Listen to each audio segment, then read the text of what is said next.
you really gotta like, this is true of all media, is like pay a little attention to your mental health as you're going through this stuff. But there is, I try not to watch Fox News because I think that's not particularly helpful. But like, I think getting outside of the main spaces is helpful and smart. Well, that makes sense. I mean, Fox News has been a very specific thing for a long time, and yes. you can kind of like just pop in and be like, okay, so that's where they're at right now.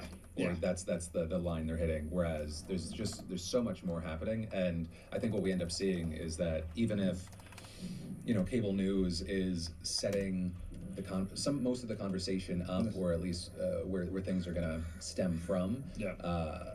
So much more interesting and molding is happening in the online space. And I actually think that a lot of blind spots. I think a lot of it used to be Fox set the tone for everything, and I actually think that now what's happening underneath is setting the tone for Fox in a very different way. Okay. Yeah, well, I mean, I guess we'll see. I saw right before we started, I guess there was an update on Trump and Murdoch. They are now postponing Murdoch's deposition. Have you seen that already? Do you see it as it potentially being some sort of Trump cave, or it's just legal? I hadn't seen it. The Trump-Murdoch relationship has always been very interesting and complicated. Like, Murdoch obviously opposed him tremendously. Rupert did, and at least up until the end in 2016. And obviously, the Wall Street Journal ran those stories after Trump asked them not to, or yelled at them and screamed at them and told them not to. And so that's interesting. But the business of Fox News is so tied into pro-Trump. Like, they had that experience right after January 6th when they turned on Trump and they lost all their viewers to Newsmax and OAN at the time. And so, it's like they both think they're the alpha in the relationship, but they both need the other one, and so there's a lot of like back and forth. So I don't know. I didn't see the details of this, and so the suit will be interesting. I would be shocked if it proceeds too far. One, because it seems relatively ridiculous, and Trump is more willing to push the envelope, and I think the CBS's, the Paramounts, and the Disneys are more likely to bend to Trump than Murdoch, interestingly enough, because Murdoch has actual leverage in the situation that the others don't. Because Trump cares what's on Fox News in a way he may not care about the others. Yeah, I'm just so fascinated by Murdoch in general, of how I guess at the end of the day he is just a businessman, because he doesn't he has favorites, but it seems like through the Wall Street Journal, the Fox News situation, I don't understand how you have that fucking position. Yeah. It seems like I think he's a businessman, and I've heard Brian Stelter from he was on Pod Save America last couple weeks ago talking about all of this, and he said that Rupert Murdoch really views himself as a newspaper man. Like, in a ideological sense, like in the British ideological tabloids, where like you have a point of view, but you also do journalism, and so that's why, and he's very proud of owning the Wall Street Journal. Like, that's a real, like, it's a status symbol for him. So he does not get involved in decisions on what they run. Fox is a little bit like, which his son really runs more, but is like that's just like, it prints money for him, right? And that is more maybe the non-journalist side of his brain, like, come alive. I don't know. It's interesting. It's really, I mean, a lot of the fate of the world rests in the hands of this, whatever he is, 92-year-old man right now. So it's not great, but yeah. Yeah, it's funny that you mentioned Stelter. So I listened to that episode, and as I'm kind of like doing this podcast and talking to people for the first time and becoming more familiar, it's been very fascinating to see certain audiences and certain groups' reaction to the other. Like, it sounded like when Stelter got on, he was like nervous. He was like, we'll see how the fucking audience reacts. And I was like, oh, is there something there? Because even watching Channel 5 in the past month, and Hunter Biden going on the Pod Save America guys rant, I was like, oh shit, what's happening? I was like, what's that always? I feel like I'm on chapter 12, and although I will say, just to be transparent, going in to that relatively blind, it was the closest I think I probably got to someone before they were a MAGA supporter hearing Trump, because he spoke with such passion that I was like, I don't even know why, but fuck those guys. I mean, it did. Like, it took you over. It was resonant, I would say, among some people. I would say that, yes. Yeah.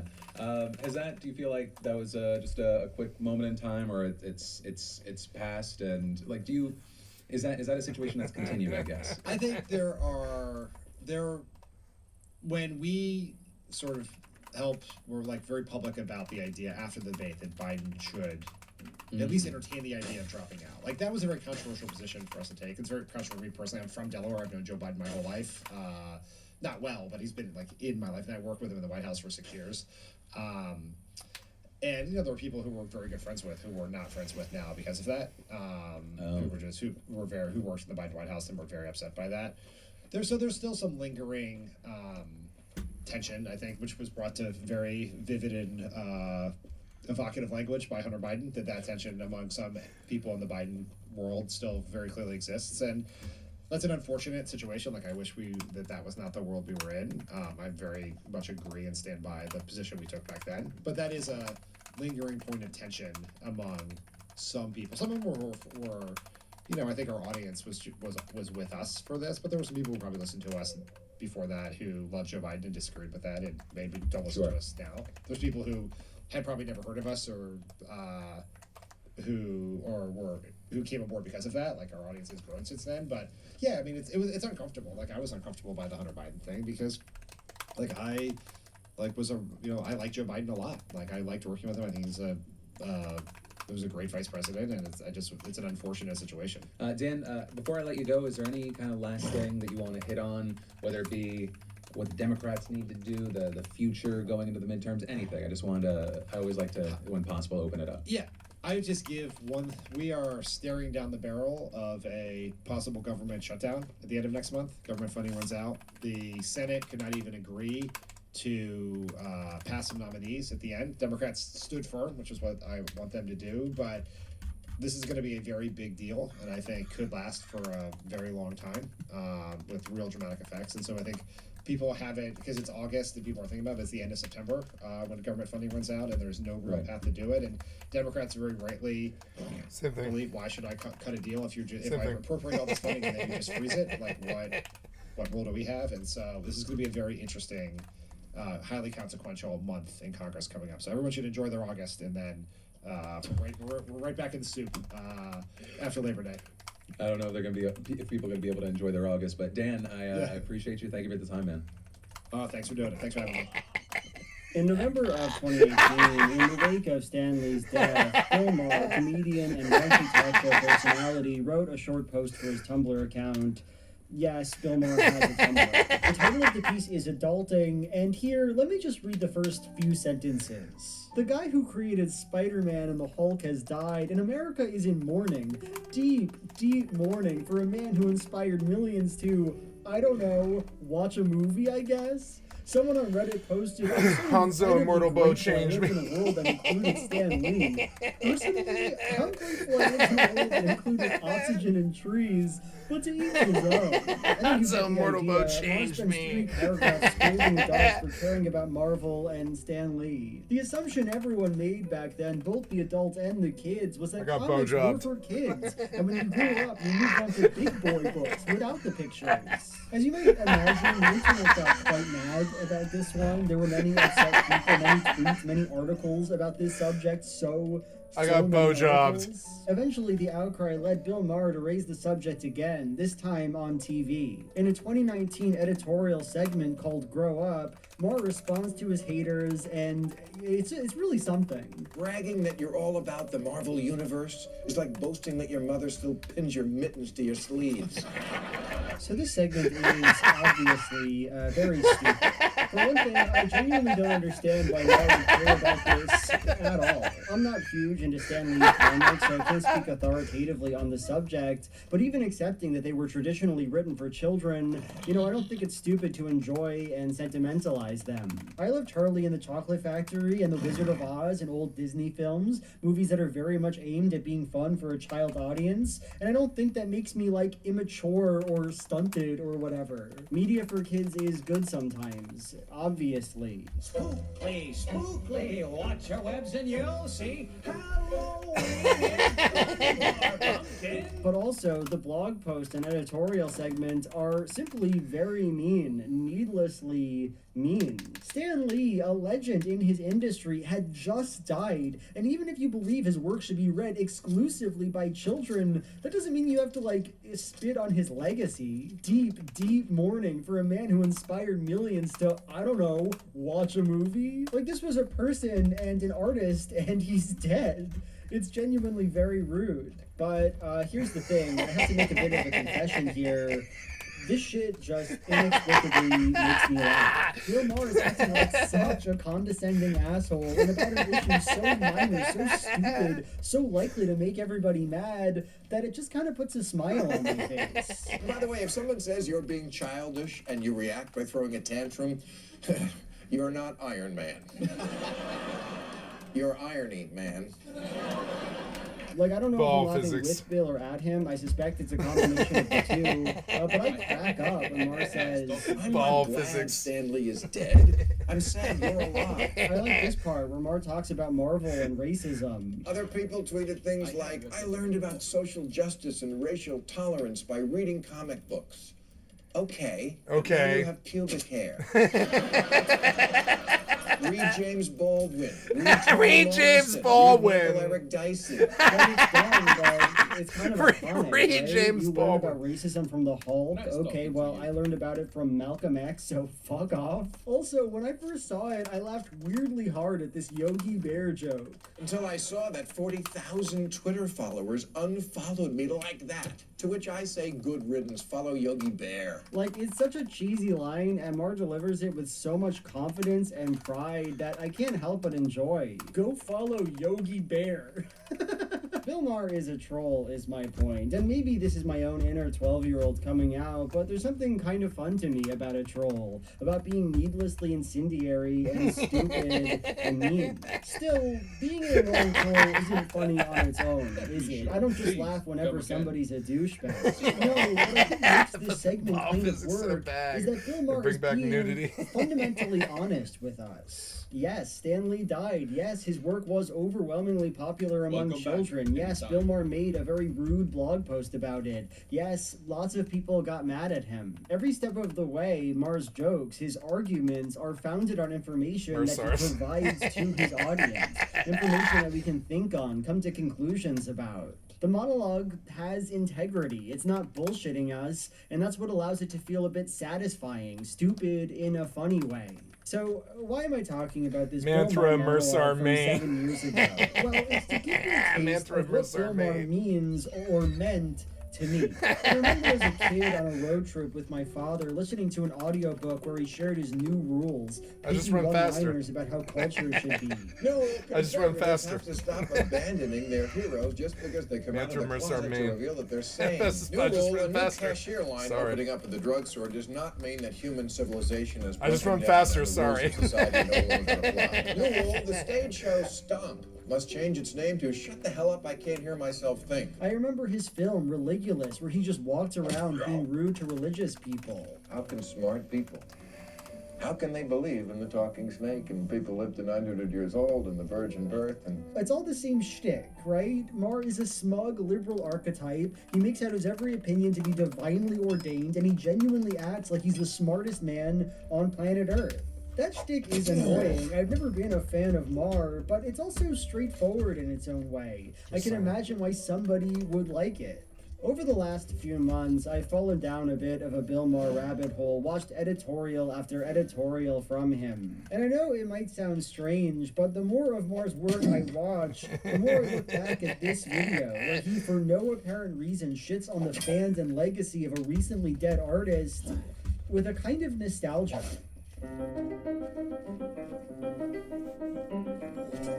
So I want to start our look at Bill Maher with a kind of odd video, an editorial that he released in 2023 defending Mr. Beast and his philanthropic work from the horde of haters. One of the more mind-blowing stories of this year was about the internet celebrity, Mr. Beast.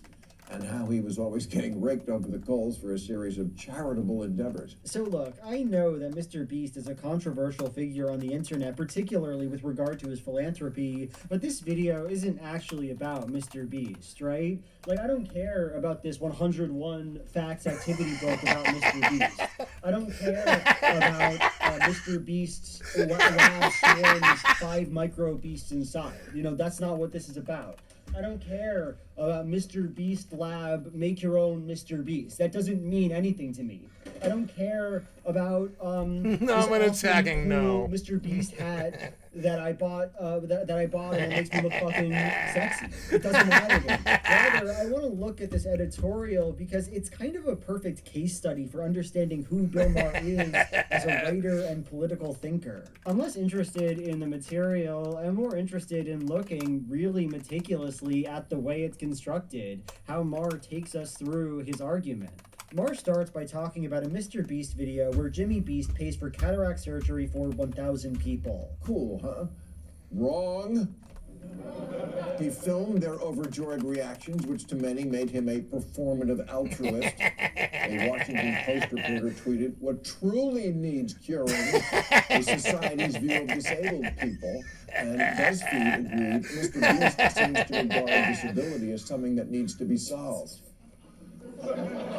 So when we look at these quotes, everything is mostly as Maher describes it. While Taylor Lorenz, at the time employed by the Washington Post, did not directly say that what needs curing is society's view of the disabled, she did lovingly quote with Stephen Aquino, who said that line and wrote an article partly on the subject. As far as the BuzzFeed article goes, I don't know. While the author, Kelsey Weekman, does say the quote Maher attributes to her, the article itself doesn't seem like it's arguing that case so much as giving a summary of the discourse. Either way, I'll say that Maher is starting off pretty straightforward here. There's a group of people who believes there's something ableist about Mr. Beast's cataract surgery video, and at least 2 of those people are being quoted. And you know, Maher doesn't like that. He's angry about it. Mr. Beast, whoever the fuck that is,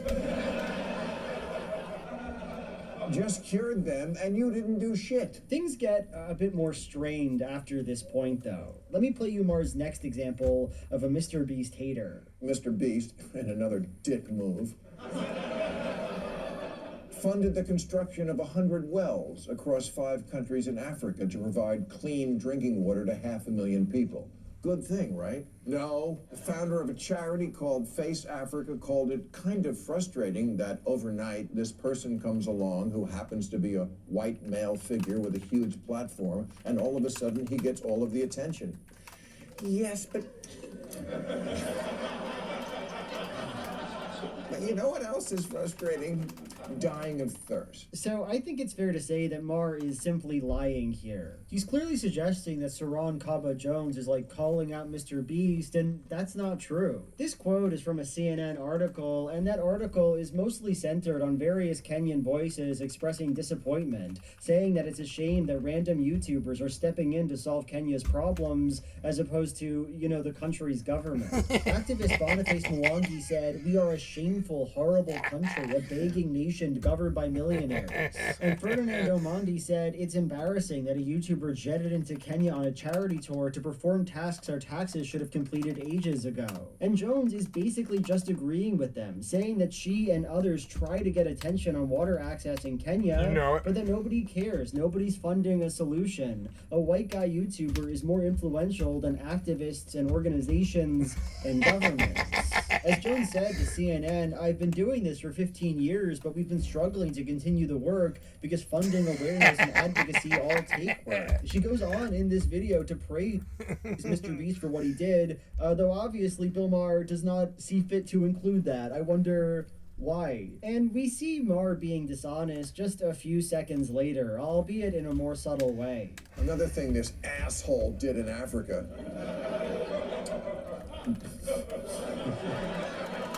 was pay for the rebuilding of an African orphanage, which the director of the Hope and Homes for Children charity called it a classic case of white saviorism. So Maher misquotes the activist he's discussing. Lorenzo Foghill did not say that Mr. Beast constructing the orphanage was a classic case of white saviorism. She said, is it a classic case of white saviorism? Arguably yes, but ... Now, you might think that difference is unimportant. The Daily Mail, the conservative slot paper that first ran this story, certainly agrees. Their headline reads, Mr. Beast slammed as white savior. But in cases like this, I think you should always ask the question, if it doesn't matter, why did they lie? Why did they change it? And in this case, I think the difference matters quite a bit. For one thing, that Foghill says, is that a classic case of white saviorism, suggests to me that she was probably asked some leading question. Do you think that was a classic case of white saviorism, Lorenzo? Well, arguably so. You know, you can imagine a Daily Mail journalist doing that. But more importantly, changing Foghill's question into a statement allows Maher to paint her criticism as very simple and accusatory. Her general issue, the audience would naturally guess, is that Mr. Beast's actions were performative or racist or something. But no, that's not it at all. Foghill runs a charity called Hope and Homes for Children, and Bill Maher doesn't say this, but the entire purpose of that organization is to get kids out of orphanages. This is her full quote from before. Is it a classic case of white saviorism? Arguably yes, but one thing is for sure, Mr. Beast is denying the so-called orphans from Bapu Malele their right to grow up in a family. See, Hope and Homes claims that 80% of the children in orphanages in the global south do actually have parents, and that the children taken from these families are worse off for it, more likely to end up homeless or in trouble with the law. And Foghill's issue is not really with white saviorism or with Mr. Beast, the person. She actually says some pretty nice stuff about him. Her issue is that he built an orphanage and advertised the building of orphanages. She thinks directly giving families support is a far better option, and she spent her life devoted to that belief. Now let me ask you, realistically, do you think Maher's point would have been as persuasive if he'd included this context? Well, maybe, but I don't think so. In the end, Maher shows us one thing perfectly curated for his argument, that this woman hates Jimmy Beast because he's a white, wonky show-off, and that's all we need to know. Ask any orphan to name the worst part of their life. Show Ask us. any orphan? Why would an orphan have to define the worst part of their life? Like, why? Weird place. Telling people who are actually out in the world making a positive difference you're the problem. Yeah, quick question. Who the fuck are you? And it really cements the perspective he wants us to have on these women. Who the fuck are you, he asks. Bill, these people you're quoting aren't just angry guys on Twitter. They had organizations devoted to the subject they're opining about. And yet Bill needs to minimize them. He quotes them because people might take their opinion seriously and then ignores everything about them. Okay, now things take a turn. See, Bill Maher isn't just interested in tweets and articles. No, the culture he wants to criticize is far bigger than that. It goes all the way to the National Institutes of Health. And this isn't only the media and the people on Twitter who exist to bitch, always finding something. This is also the National Institutes of Health, which last year proposed to amend their mission statement to exclude the word disability, saying it, quote, could be interpreted as perpetuating ableist beliefs that disabled people are flawed and need to be fixed. Let me take this moment to go on record. Folks, if I am ever struck blind or deaf or paralyzed, don't praise me.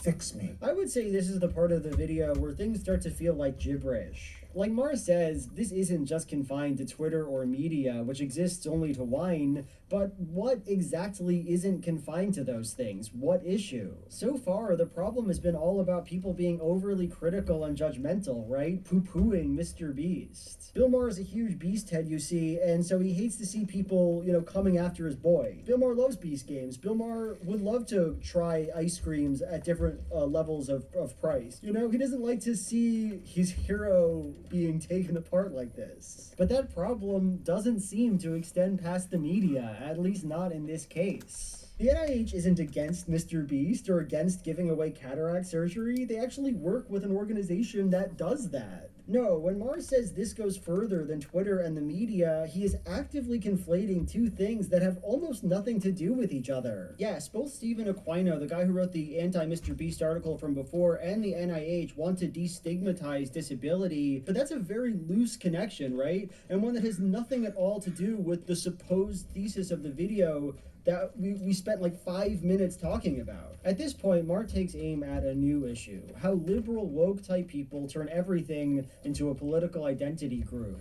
That's the problem. We turn everything into a political identity category. Yeah. You're deaf. That's your identity. Don't mess up a good thing by hearing. The examples he brings of this phenomenon happening are also just really weak. Like, he says this about Adele. Adele lost weight. She was excoriated for betrayal. To who? I'm not sure if this happened, but I read all the articles he put on the screen, and none of them involve anybody excoriating Adele. By the way, just to get at how incredibly lazy Mars shows sometimes is, that top article there, it's not even about Adele's weight loss. It's about people making fun of her for being fat. It was written in 2017, before she even lost the weight. This is national television, and the people responsible for putting it Beat that together pig, beat just it. typed Yeah, into beat it. Google Yeah, fuck that Adele body pig. shaming Beat the and pigs. popped in Fuck the the first pigs. result Fuck the to pig. the Yeah, fuck that show pig. they Fuck that get pig. paid money to create. Isn't that... Don't you think that... Doesn't that Fuck suck? the pigs. Mar also claims that the woke have Fuck the turned right-wing homeless pigs. people into an identity group, quite unlike Mar, who just wants to get them off the street. The woke have even turned the homeless into a political identity group, as opposed to liberals, old-school liberals, who just want to get them off the street, which now is seen as kind of judgy. Again, who? Mar shows someone holding a sign saying no displacements, eviction kills. But those people, according to their Instagram, want the British Columbian government to stop evicting homeless people from encampments without, quote, adequate housing alternatives. Another person holds a sign saying we need long-term solutions. Another holds a sign saying services, not sweeps. You get the idea, I think. Everybody Bunch of pig wants beaters. homeless people off the streets, Bill. The question everyone's asking, including the woke people, is what we should do about the issue. You know, they're not pro the streets because they're anti-homeless raids. Mar ends this rant with a bit about the ice bucket challenge. When I did the Ice Bucket Challenge back in 2014, I thought I was helping the cause of funding research to cure ALS. Wrong again. An op-ed in Time magazine said the Ice Bucket Challenge even seems to be suggesting that being cold, wet, and uncomfortable is preferable to fighting ALS. Do you guys remember the ice bucket challenge where you pour ice all over yourself and it's to fund ALS? Bill Maher's Mr. Beast rant was from 2023. People were talking about the ice bucket challenge in like 2014. Move on, Bill. It's over. It's time to move on. So, okay, well, I do think it's quite odd that Mar went back a full decade to find this strange article. The article does indeed exist, and it straightforwardly includes the point that he quotes. So yeah, Mar ends on a good note. That's a W for Mar, I guess. So okay, we've gone through this entire video now. You've seen the dazzling highs, you've seen the lows. Now let's try to evaluate what just happened to us. If I wanted to draw a map of Bill Maher's editorial, I think it would look something like this. A series of concentric Oh, I did long ago. At the center of the circle is this article judging Mr. Beast and his blindness video. This is the point that this Maher's video is the most grounded, right? Most constructed around a real event. Some guy is mad at Mr. Beast. But then Mar spirals further and further into this kind of broad sludge. First the African activists, then the National Institute of Health, then Adele and the anti-homelessness people. There is a strange, incomprehensible line Mar uses to connect somebody who doesn't like Mr. Beast to this strange assembly of people who hate everything that he loves. What is wrong with this country that so many people can't be happy for anything for even a second? The purpose of this video is not to talk about Mr. Oh, I Beast, have to rally stupid against ass his haters. money That on me. much I is have obvious. stupid ass ages, so I have to go back. The point is to produce So an annoying. identity, a cultural moment, a woke public. And given Fuck that, the I think woke. it only makes sense to ask, what is Bill Maher's public? How does it work? And what does it exist to do? Do you guys remember when What is Kamala Bill Harris was Bill talking to Maher Stephen in Colbert, autopsy? And Stephen Colbert was like, why were you so mean to Joe Biden in the presidential debates, but now you seem to like him? And she was like, it was a debate. It was a debate. And then she just keeps saying it like over and over again. Like, Not everybody landed punches like you did, though. It was a debate. and then like over the course of the conversation, it seems like Stephen Colbert is getting like a little bit uncomfortable because he's like, okay, but could you answer the question though? Like, it was a debate. Like, let me show you what it is. It was a debate. The whole reason, literally, it was a debate. I understand,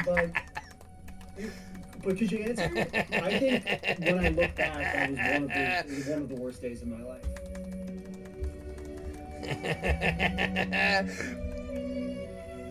In November of 2024, in the wake of Donald Trump's victory, Bill Maher released an editorial titled Tough Love, Dems.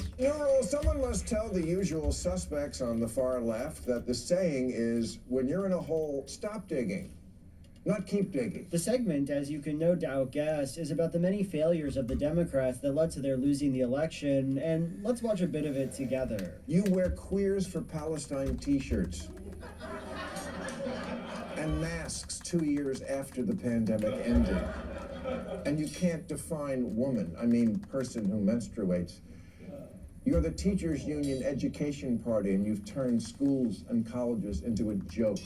You just lost a crazy contest to an actual crazy person. The general gist of the segment is that the Democrats have gone too woke. They wear masks and they're queer for Palestine and they don't know what a woman is. The Democrats have And gone believe me, too we'll woke. talk about a few of those issues soon. Put a pin in that. Democrats But have for gone too now, woke. I want to focus on that line Maher says at the end. You just lost a crazy contest Just lock to a an crazy actual contest crazy with an person. actual crazy person. So here's my question. Who does the word you refer Yeah, to in who's that you? sentence? You're the Because Democrat. surely it's not Kamala, right? Well, Yeah, I think you can like make what? the Who are we argument talking that about here? Kamala Harris was broadly supportive of trans people. Everything else Bill Maher points to doesn't apply to her at all. Did Kamala wear a Queers for Palestine t-shirt? I don't remember that. In my recollection, she mostly suggested that a ceasefire between Palestine and Israel would be nice, but largely maintained the Biden party line. Israel good, AIPAC good. When we think about the threat that Hamas, Hezbollah presents, Iran, I think that it is without any question our imperative to do what we can to allow Israel to defend itself against those kinds of attacks. Did Kamala spend a lot of her campaign talking about masking? No, I don't think so. Maher has this whole section about how it was called racist to talk about the Wuhan lab leak theory for the origin of COVID-19. See, it says right on it, we believe in science. Right, which is why you demanded no one even debate whether COVID could have escaped from the one lab in the one city where they were studying it. How far-fetched. The New York Times called it racist. But did Kamala call it racist? What did she say about it? See, there was a crazy contest. That's what Maher thinks, but it wasn't really between two people, two candidates. In fact, I don't think that Maher believes that Kamala was crazy. The worst thing he ever said about her was that she was an unpopular candidate. And as a former prosecutor, Kamala was putting criminals in jail back before liberals decided that was a bad thing. And for whatever reason, Harris has never been popular. No, the race was between one person, Donald J. Trump, and a vague group of people, the woke. And while that might seem strange or unfair to you, I actually think this sort of gesture is central to the way that Bill Maher understands culture. Put simply, he believes that there is a class of woke people in America that are A, extremely dumb and corrosive to our politics. Yesterday, I asked ChatGPT, are there any similarities between today's woke revolution and Chairman Mao's Cultural Revolution of the 1960s? And it wrote back, how long do you have? And B, almost singularly responsible for the success of Donald Trump. Fetterman says the four words that strike fear in the heart of every Republican who wants to hang on to power. I am not woke. That's why Trump won. Try making too woke be a cancelable offense. You wanted more reassurance that the Democrat isn't going to go along with every aggressively anti-common sense idea that comes out of the woke mind virus, which, yes, is a thing. And if she loses, that will be mainly why. Like, I've watched a ton of the man's editorials, and while I'm sure it's happened at some point, I literally cannot remember him ever pointedly blaming any other person, policy, ideology, or social tendency for the rise of the MAGA movement. This is the purpose of much of Bill Maher's work, justifying these central claims. And as it turns out, That's a pretty complicated and interesting task. So do you guys know about Labubus at all? They're these like really popular Chinese toys that are just like popping off right now, and everyone likes them because they're they're just cute little guys, and a K-pop celeb named Lisa reps them a lot, and everyone's just really into them. So one thing that I like to do in my spare time is look up Labubu hate videos. So I looked up the phrase Labubu overconsumption on YouTube.com, and let me read you a list of the videos that I found. TikTok's Labubu obsession and overconsumption is insane. Labubu dolls are destructive overconsumption propaganda. Labubu overconsumption is out of control. What? The Labubu hype is out of control. Has the Labubu obsession gone too far? Why the Labubu obsession might not be so innocent. Oh my god. You can see that they're being right-wing coded, like right with the right wing really doesn't like Labubu. Labubu does it. I'm learning now. Y'all were coded. You were coded by the media. Halfway through this list, there are so many, and this is not like an extensive list. There's at least like 30 videos about Labubu overconsumption. To be clear, I'm not here in this video to litigate whether or not Labubu overconsumption has gotten out of control. I mean, I don't think it has. I think they're literally cute little guys, personally. I don't think there's any problem with them. But that's not what I'm here to say. What I'm here to say is there's no way all these people give a shit about Labubus, right? There's no way all these people think this is like a serious issue that 45 people need to talk about to hundreds of thousands of people. No, what this phenomenon really makes me think about is how, our thoughts really aren't our own. We're not upset about Labubus. We don't give a shit about Labubu overconsumption. Do you know how many things are overconsumed in our culture? There's no way this rises to the level that merits this much hate. No, what it is this kind of public performance of incredulity. This culture that decides this is what we hate today and this is important. And this is what I think about when I think about Bill Maher. Does that make sense? Let's talk about an opinion piece Maher produced in March of 2025 called Guilt by Civilization. And finally, new rule, memo to Democrats. If you ever want to win an election again, the absolute most important first step is stop doing this. We gather in celebration of the Oscars on the ancestral lands of the Tongva, Tataviam, and Chumash peoples, the traditional caretakers of this land. Still saying cringe. The basic argument of the opinion piece is that progressive-type people should stop dwelling on historical acts of imperialism and oppression done by the Western world. The piece actually has a similar structure to the Mr. Beast video we already watched, though it's significantly less well-researched, if you can believe it. Maher starts, as you saw, by saying he doesn't like land acknowledgements. He then talks about a mountain in New Zealand being given the status of a person. Now, a few weeks ago in New Zealand, a modern, educated, technologically advanced country, they passed a law making a mountain a person. Something that, it didn't happen in woke America and is completely irrelevant to anything. And then he ends the segment with around 5 minutes of just saying over and over again, indigenous people weren't perfect. They weren't without sin. Woke people have to stop acting like Indians were so good. Can we please get over this idea that ancient people weren't just as full of shit, in fact, more full of shit than humans today? It's so simplistic, this idea of guilt by civilization. What the European invaders did to the Indians, not good, but also not unusual. American Indians waged wars constantly. You're like excusing the Trail of Tears. Editing a video about Bill Maher for your YouTube channel, and Bill Maher points out that indigenous peoples in America did war sometimes, and he ends that point by making that face, that classic Bill Maher face that lets you know that, he's really cooking with this point. This is a point for the big boys. You can't handle this if you're a snowflake, and he's looking at you in the eyes, and you're looking at him, and you just think to yourself, What the fuck am I doing? So just taken as an argument, this is pretty crazy, isn't it? I don't think a lot of people are out there saying that indigenous American society was some pure utopia, and even the phrase American Indian society is misleading, right? There were a lot of societies in North America, and they were intricate and varied. Honestly, this vision of the American Indian as a noble savage is more reminiscent of, Disney's Pocahontas and the Na'vi Avatar people than it is of any modern Indian Na'vi Avatar.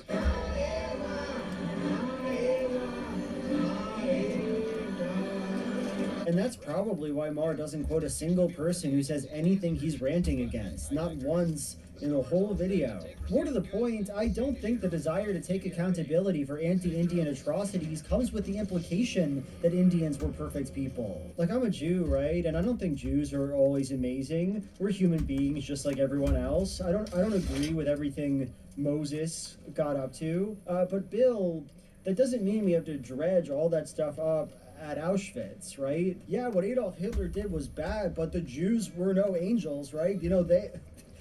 They had their shittier moments. Did you ever see the movie Apocalypto? It's just not a very good argument, that's my point. What I find more interesting about this video, though, is how bold a claim it's making about American society. And finally, new rule memo to Democrats. If you ever want to win an election again, the absolute most important first step is stop doing this. So I take Mar to be speaking in a comically hyperbolic way here, right? He doesn't actually think this is the most important issue for the Democrats. That would be silly. Nonetheless, I do think he takes this idea seriously, that American woke types are overly invested in putting down Western history, and that this is alienating to the would-be Democrat voter. He gets mad at the woke about this in another unrelated opinion piece, so I think it's fair to say it's an issue that's close to his heart. How we teach our kids history has become a big controversy these days, with liberals accusing conservatives of wanting to whitewash the past, and sometimes that's true. Sometimes they do. But plenty of liberals also want to abuse history to control the present. And honestly, I just don't see where he's coming from. How often does the average guy get confronted with the historical atrocities America has committed? How often is this done in a way he or Bill Maher would find upsetting or stupid or cringy or anything? It certainly isn't a common feature of my life, and between his two videos on the subject, Maher only brings up this one example, the land acknowledgement thing. And even then, what a minor, understated event. It just doesn't seem like the sort of thing people would linger on to this extent, Now, to be clear, there are some people who really do care about this kind of thing and think about it a lot. PragerU has a video that makes precisely the points that Maher does about indigenous Americans. Columbus was not blameless. He sold natives into slavery.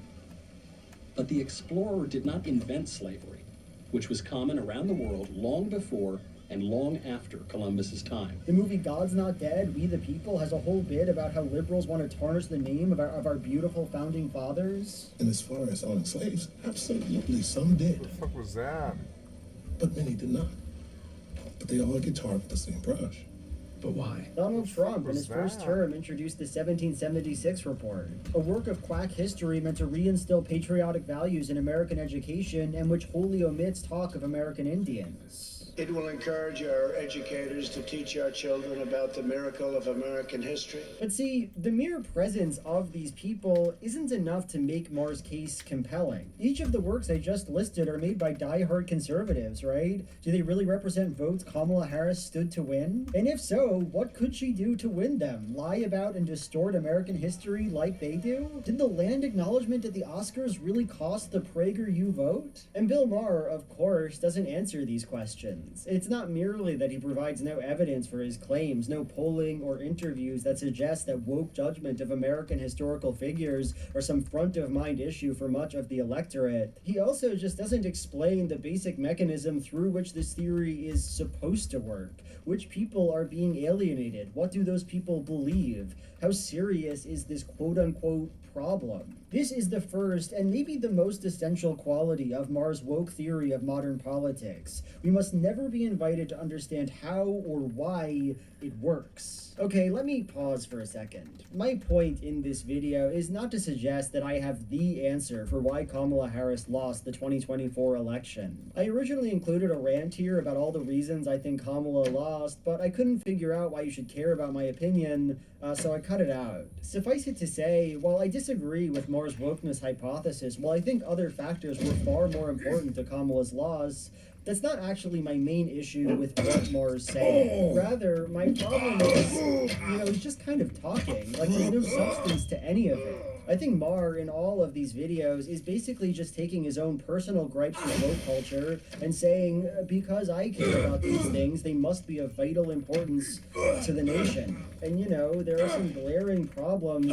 with that kind of analysis. I can't fire. For one thing, it just doesn't just won't let me do fire. the thing it's ostensibly trying to do. Say I was a moderate or a conservative, and I wanted to convince you that Harris's far-left policy proposals were the proximate cause for her failure. Well, I probably wouldn't start with random people wearing masks in 2024 or wearing Queers for Palestine t-shirts. Those are just random cultural buzzwords that he's just listing off the dome, right? No, I'd probably want to start with something more like climate policy. In a New York Times cinema poll from 2024, 44% of respondents said that Kamala was too liberal, compared to 32% who said that Trump was too conservative. And one thing I was quite disappointed to see was that the people polled really didn't seem to like climate change stuff.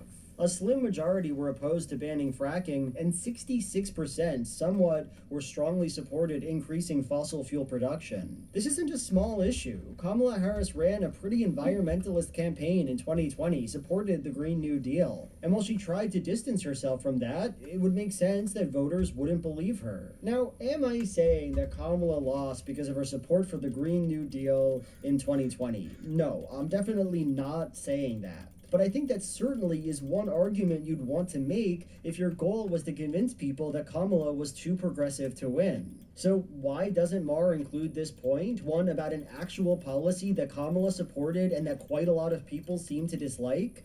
Well, I think it's because Mar is like me on this issue. The reason I'm so mad at the Democrats is because as a voter, the issues that were important to me were democracy and the environment.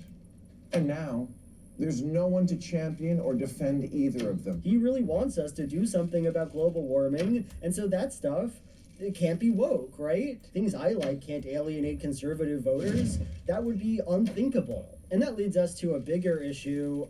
People who vote for Trump aren't that much like Bill Maher. Here's the thing about Bill Maher. In 2024, he voted for and supported Kamala Harris over Donald Trump. Kamala, it's so important that you win this election, not just for the sake of retaining a real democracy and for the good of the world, but also because I predicted a month ago you'd win this thing, and if you blow it, it's going to make me look bad. That's a big issue, I think. Bigger than it looks. Mar seems to imagine that the average voter is like him in a huge number of ways. Nope. They have the same attitudes. They find the same woke stuff annoying and I don't have the alienating. same attitudes But if as these you. culture war arguments are so persuasive, why didn't they persuade him? You can see another example of this problem in a recent video he made, where he talks about how people like Joe Rogan and Elon Musk went conservative because of woke people and liberal heckling. Who, like Joe, is another guy who 5 years ago was thought of as a liberal, but got driven into the other camp by bad attitudes and bad ideas.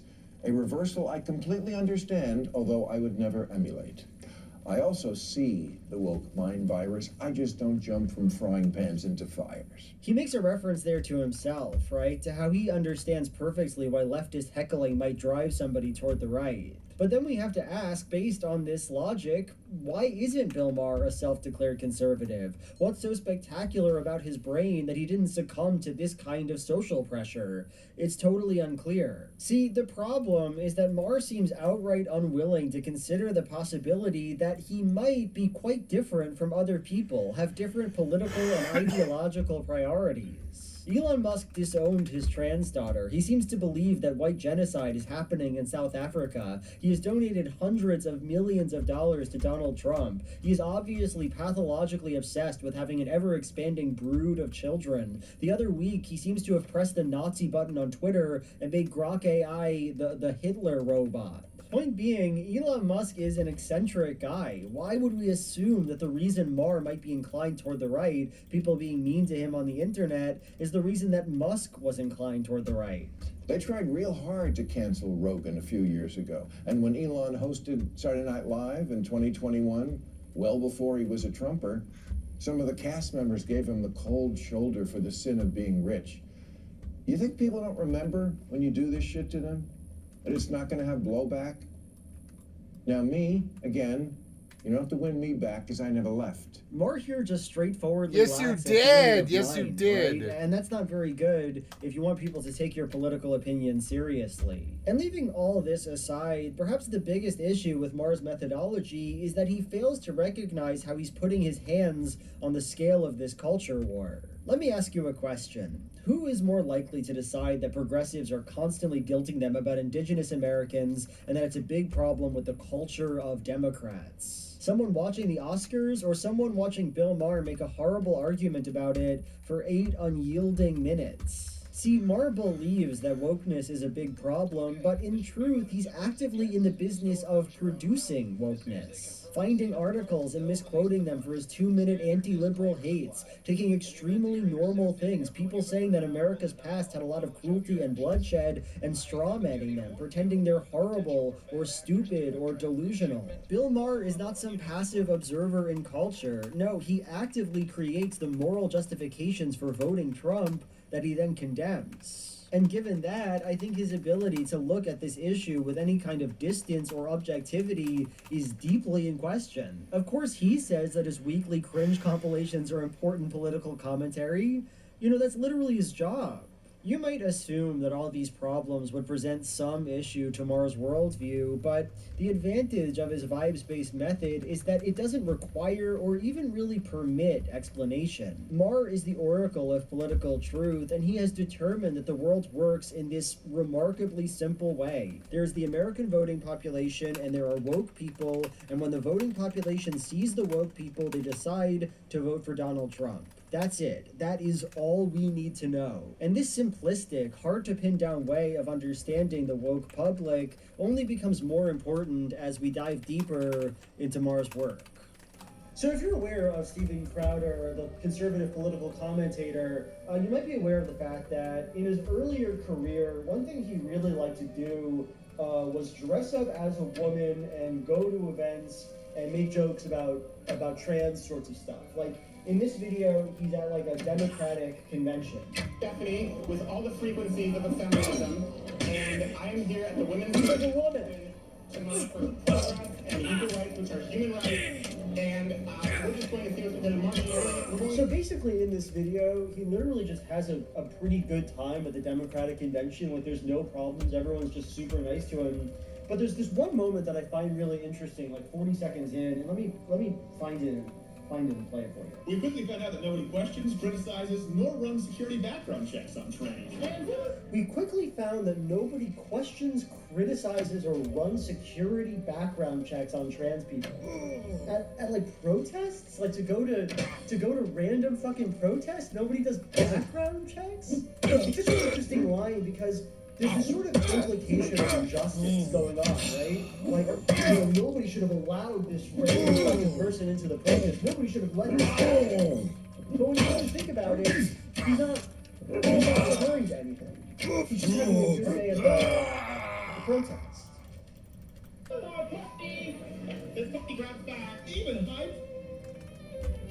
Okay.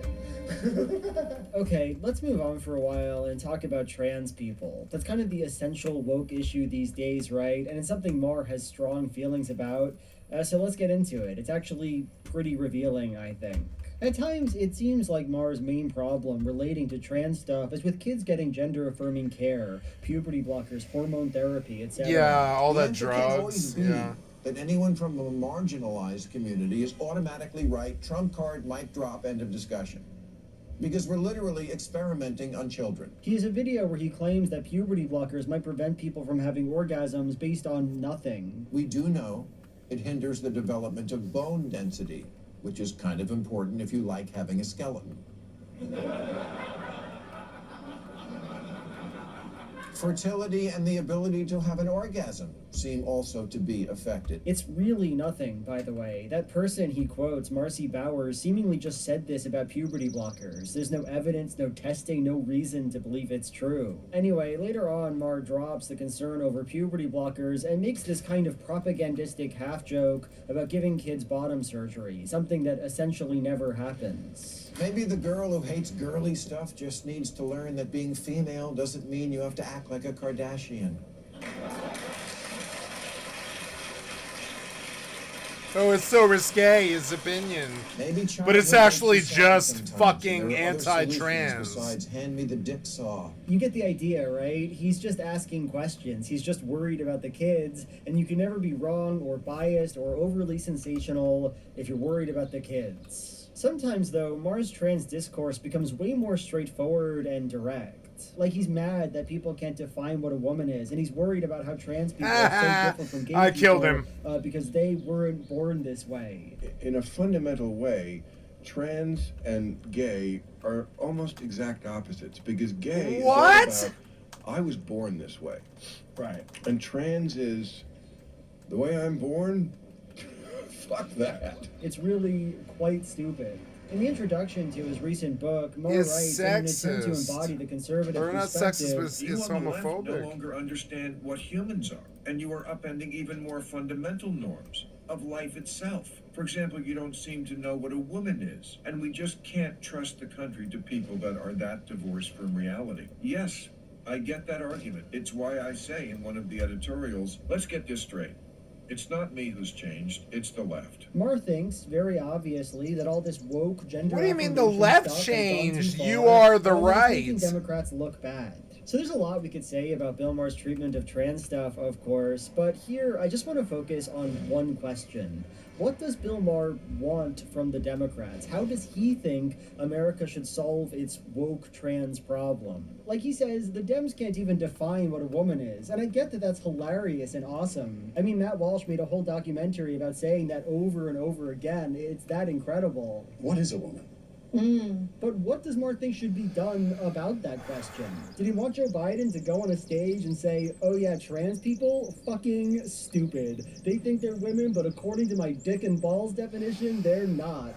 Choke on that. I mean, that's what Matt Walsh wants. He wants to define trans people out of existence and erase trans ideology from this earth. We are not going to rest until every child is protected, until trans ideology is entirely erased from the earth. But it's not clear that that's Maher's dream, and he certainly doesn't like to act like it is. So what does he think?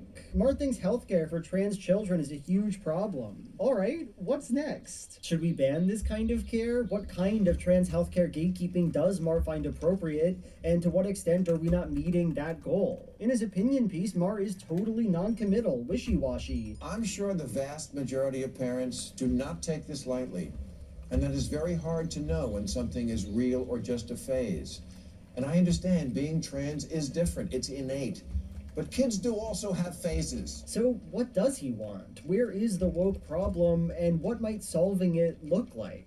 Here's the thing. 80% of Democrats want trans people to be legally protected from discrimination. 74% don't want to ban gender-affirming care for minors. These are vast, vast majorities, and that makes sense to me. Why should the government explicitly deny the validity of trans people, produce a definition for women that categorically excludes trans women? Why should Democrats look at the conservative population, one that boycotted a beer because a trans lady sold it one time, and say, that's fine, we should trust them with the healthcare of our children. They clearly know more than doctors and medical institutions and parents and children. See, Maher presents trans ideology as this fringe issue that's gone too far, but he's only able to do that because he omits the politics part of politics. The part where we ask what exactly should be done, how we should treat people, and how governments should treat people. All that is a blur to him. This is another essential quality of Maher's woke public.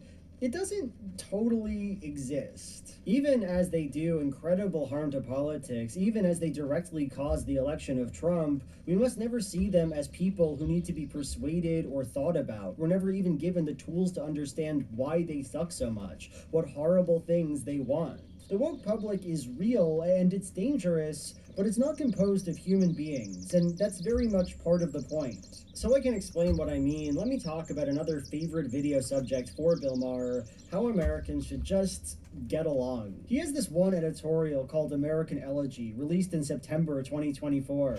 It's like hillbilly elegy. Resist our worst impulses, and next time we're tempted to be hateful and just want the other side to die, Stop. The basic idea of this video is that Americans aren't all that different from each other. We all have coffee shops and use iPads. People from Kansas voted to retain their abortion rights. You get the idea. Eureka Springs, Arkansas is home to a 70-foot-tall statue of Jesus and is also the place the Advocate called the gayest small town in America. We should turn down the volume on our political polarization because, you know, as they say, some people in red states are homosexual. Maher has made this same point many times. In another piece called Don't Ruin Christmas, he castigates liberals for not wanting to be around their Trump-voting family members. I get it that for the Democrats, this was a brutal loss, but the plan to deal with has to be something better than stay in a snit and take advantage of this magical time of year to cut people off. We shouldn't be mean or rude. We should try to help people out. You know, that's how we heal. The chief psychiatric resident at Yale University, Amanda Calhoun, recently told Joy Reid it's okay to cut off family members if they voted for Trump and tell them, I'm not going to be around you this holiday. Oh, how pure. You know who I really wouldn't want to have Thanksgiving dinner with? This overly educated, i.e. extremely stupid, ivory tower academic. But I would, because if we ever want this nation to heal, this is what we have to do. Force ourselves to reach out and find out why someone feels the way they do and make the choices they make without prejudging them a monster. In another piece, Maher goes off on this random reality show woman for not marrying someone she deemed too conservative.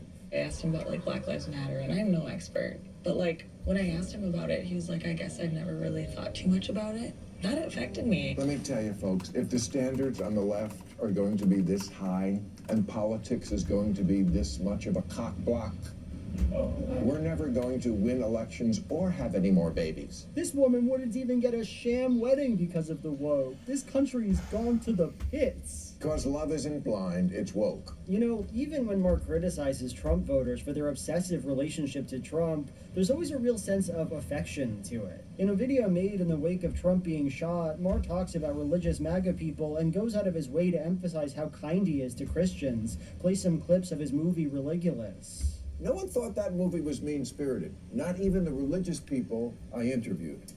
You also share the name Miranda. Maybe you're Carmen Miranda. Yeah. Maybe the second coming of her. That's the way we need to be with religion. Not condescending, but also, it's the 21st century.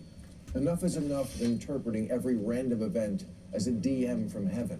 So look, I guess my opinion on this Maher take is mixed. Like, to be clear, I think it's fine to treat MAGA people kindly and respectfully. I don't think it's politically important to shun the Republicans or whatever. Frankly, I don't think it's any of my business. But at the same time, I don't begrudge anybody who doesn't want to hang out with conservatives. Some of these people do have beliefs that hurt people in their lives. They are anti-gay or trans or pro-QAnon or whatever. At base, MAGA conservatives voted for Donald Trump, a man who's doing horrible things to a lot of people. It makes sense to be mad about a thing like that, and for that anger to mean something. That's only human, in my view. It doesn't make you an evil person or politically retrograde. Still, what I find interesting about Maher's arguments here isn't how offensive I find them, but how they speak to the way he situates himself as a political thinker. Through all these videos, Maher's main goal is to humanize Republicans. You may disagree with them or find their beliefs distasteful, but nonetheless, he is always speaking to them, not about them. But see, that political placement, that in-grouping of conservatives, it doesn't just exist in a vacuum. Rather, Maher's in-grouping of conservatives is accomplished mostly through his out-grouping and depersonalizing of the woke fucks. You, the conservative audience member, are worthy of our consideration and deference, and we know that because this Yale woman is not, because she is somehow illiberal. Even as he said he'd have Christmas dinner with her because that's what people are supposed to do, that's not really the message, right? At one point, he likens her, a black woman, to a segregationist, and that kind of says it all to me. Oh, how pure. It's like not letting certain people sit with you on the bus. And yes, I understand that's a joke, but the point of that joke, I think, is to assert a kind of rhetorical power over her, place her and her opinions outside of some imagined civil political world. Likewise, you, the conservative audience member, are savvy and reasonable, and we know that because we don't have to think about what progressives believe about trans people, because their beliefs are always somehow beyond discussion. Put simply, the woke mob is not a group of people who live in society and want things. Instead, they exist as a force exterior to politics, an affect, a funhouse mirror that assures the rest of us that we are normal, part of the true liberal public. It's a strange way of looking at things, and conveniently, it allows Marr to believe whatever he wants. And on that note, let's talk about Palestine. Bill Maher has never thought much of Palestine. In fact, if there's one Let's issue talk on about which he's been Palestine. dazzlingly consistent, it's his general disdain for Palestine. Oh, and really come for Arabs as a on. whole. Are you In his movie serious? Religulous, after having friendly, though condescending, conversations with Christians, he goes around... Do to you have different no Muslims, love in your disclose them in soul, the brother? Quran in this You really don't like odd way. Palestine? That say How do you not the like infidel Palestine? Do you have no is not no the love in your equal soul, of or the what? believer. The infidel will die in hell. What? Don't feel bad about hating the infidel. No? Boy, I've got bad information. Yes, you have. I think so. You think that means... No. No. I'm wrong about everything. The way I perceive things in the Quran is not about killing infidels But you have read it or in there. homosexuals. Of course I read the Quran. And you've read those passages. Yeah, I've read those And what passages. did you think when you read but them? I explained those passages within the time in which they emerged. But that's in the not world. how people read holy books. People don't read holy books and go, But- well, that was good for them. People read holy but I books and think- go, this is I the don't word agree. of God. It's forever. No, I don't That's agree. how most people do it. I don't agree. And then when the Muslims say they don't like violence, he's like, well, Hello. they wouldn't say that to me. I just don't buy it that these guys are in this state of denial. I think they're just in a state of denial to an outsider. They will not admit anything is wrong with their culture to an outsider. It's a puzzling moment. The Bible is filled with all sorts of insane shit, but Bill Maher never asks a Christian or Jew if they think adulterers should be killed. He doesn't assume that this Christian guy is homophobic. No, the guy volunteers that information. Nobody's born gay. There's no scientific... Really? Have you ever met Little Richard? But you know what? We can look at creation and say, what's the normal order? It's only Muslims who need this kind of treatment, and they're all lying, as it turns out. He also has a segment in the film where he argues with an anti-Zionist rabbi for a few minutes and gets really mad. Never again, Rabbi, never again. What was that? No. I'm out. It's a striking inclusion because, of course, religion weighs heavily on all sides of this discourse. How many rabbis are adamant believers in the mission of Zionism? A lot, right? Are any of those people in the movie? Just to give you another example, in 2022, Bill Maher did an interview with Benjamin Netanyahu, and I find it particularly telling. Maher starts with a number of softball questions. What do you think of Kanye West? What do you think of the stinky politicians who say Israel's bad? My first question, Kanye West this week has said, I'm a bit sleepy Why do you care tonight, about Kanye, so when I weirdo? wake up, I'm going DEFCON 3. That on shit Jewish from people. 2008? Will Israel retaliate? The last time he had a good song, it was 2008. Why are you talking about Kanye in 2025? Are you Who the massacring fuck cares? Palestinians? I don't care. Are you ethnic cleansing and are you an apartheid state? 17 years later, you're like, oh, famous black guy, better no, attack him or no. whatever. It It almost seems like But then racism he in a asks way. This. But could you become an apartheid state? The critics of Israel here in America and some in your own country talk about the fact that Israel is kind of a population time bomb, and that if 51% of Israel would become Arab, because you do have Arab citizens who are actually treated better in Israel with more rights and more freedoms than they are in their own and other Arab countries. But if 51% of Israel became Arab, then you would have to become an apartheid state. Is that something that you think about as much as your critics do? It's an odd question. Maher seems to imply that concerns over maintaining Jewish majority in Israel is some hypothetical future problem when it's actually one of the central animating features of Israeli politics, right? It's the biggest reason why a right to return for Palestinians is seen by many as an unworkable solution. I don't know this, of course, but I suspect that Mar wanted Netanyahu to reassure his audience. We're not worried about demographics. He could say, those Arabs can breed as much as they want. Don't be silly. Netanyahu doesn't say that, though. There about 20% of Israel's population is Arabs, and they're really the only Arabs in the Middle East who enjoy full and equal civic rights in the Israeli democracy. And I've also made it an effort to incorporate them in the tremendous success story that is Israel. And I'm happy to see that that is happening. But the demographic balance is maintained. The most important thing is the democratic balance is maintained. The demographics are maintained, he says. And really, what does that mean? Who's maintaining them? What are you doing to maintain them? If you can't maintain them, will that be okay? What would happen then? It's a cryptic and I think frightening remark, and one that completely dodges Bill Maher's question. But does Maher say anything? Does he offer a follow-up?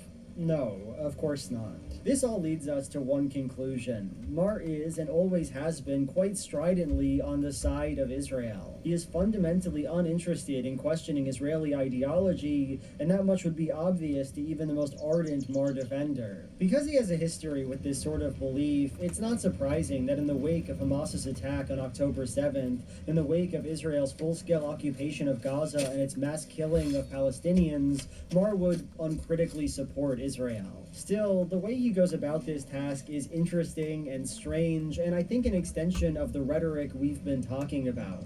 Around the one-year anniversary of October 7th, Bill Maher released an editorial called Dear Chapel Roan. To mark the October 7th anniversary, we must launch a campaign to educate young Americans about the Middle East. And the way I'd like to begin that process is by addressing an open letter to Chapel Roan. For context, Chapel Roan, the pop star, has made a few pro-Palestine statements over the course of her career. In 2024, she was invited to perform at the White House for Joe Biden and considered taking the opportunity to protest the U.S.'s support for Israel, but she ultimately just declined the invitation. And then, a few months after that, she made a TikTok where she discussed her frustrations with both Democrats and Republicans, her refusal to overtly endorse Kamala Harris for president, even though she planned on voting for her. Fuck the policies of the right, but also fuck some of the policies on the left. And the main things she talked about were trans rights and Palestine. Yeah. Fuck Trump for fucking real, but yeah, fuck some of the shit that the leftists are saying on the left. Yeah, like my mom told me I was too woke the other day, and I was like, what? What? That was like the last thing I ever expected to fucking hear. It was a life trip. I'm never gonna forget it. My mother told me I was too woke, and it's like, motherfucker, I'm the gun-loving, gun-owning, fucking mountaineer guy who's rugged and progressive because I'm half left, half right. I believe in guns and I believe in controlling gun violence, I'm both, and it's fucking weird. When my mother told me I was too woke, I was like, what? And I was like, we're gonna have to agree to disagree here, because motherfucker, I'm not woke enough. I can't turn left fast enough, you understand?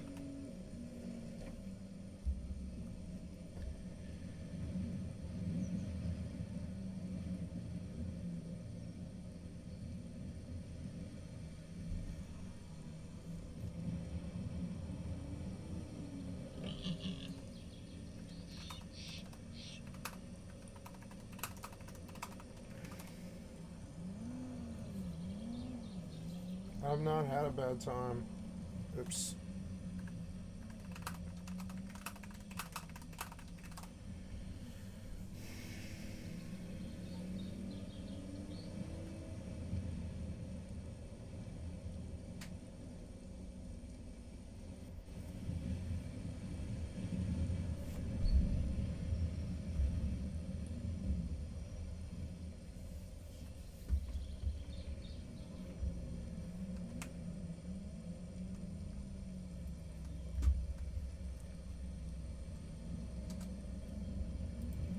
Party that has failed people like me and you, and more so Palestine. So how does Maher deal with this TikTok? Well, he gives a bit of an oddball response, I think. You killed at Coachella this year. But when Hamas kills at a music festival, it's a whole other thing. Moore makes a lot of arguments in this editorial. He argues that Israel is Jewish ancestral homeland as described by the Bible, and so it can't be a colonial project. But Israel is the Jews' homeland, and Jews have always lived there. I cap you not. You can look it up. It's in this book called The Bible. He argues that Palestine didn't used to be seen as a country, so that's interesting for some reason. Chapel, did you know that for 2,000 years, Palestine was like an Uber driver with a 3-star rating? Nobody wanted it. And there was never any Arab country called Palestine. His favorite argument, though, is that Palestine fucking sucks. That Chapel Roan, a gay woman, would be killed there. That fundamentalist Islamic regimes are oppressive to women. You're a female drag queen, and you sing, I fucked you in the bathroom when we went to dinner, your parents at the table. Yeah, that wouldn't fly in Gaza, although you would straight off a roof. Chapel, you're not wrong that oppression is bad, or that Palestinian and many other Muslim populations are oppressed and deserve to be freed. You just have it completely ass backwards as to who is doing the oppressing. What?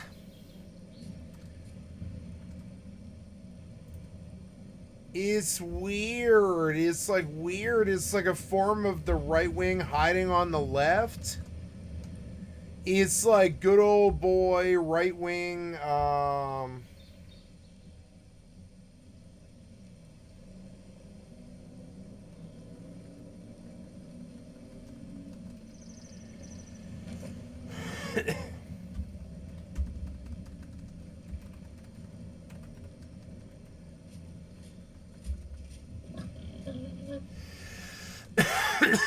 He made another video responding to the woke protesting college students where he says the same thing. Kids, if you really want to change the world and not just tie up Monday morning traffic, this is the apartheid that desperately needs your attention. Gender apartheid. You might remember something here.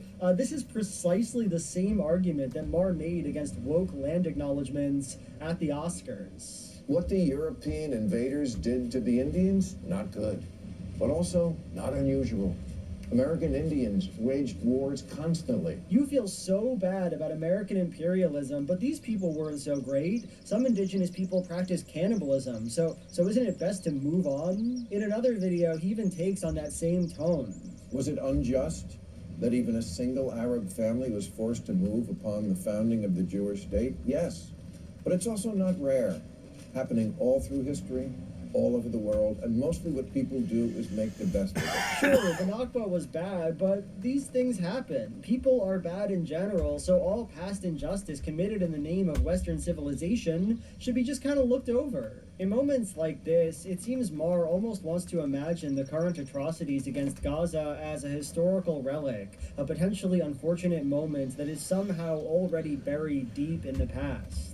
So we could try to respond to these arguments, but the thing is, I'm not even sure what that would mean in this context. Marr is literally just listing off irrelevant buzzwords. Like Chapel Roan's TikTok, it's pretty simple, right? All she's saying is, the US is funding Palestinian death and I don't like it. Because there is no way I can stand behind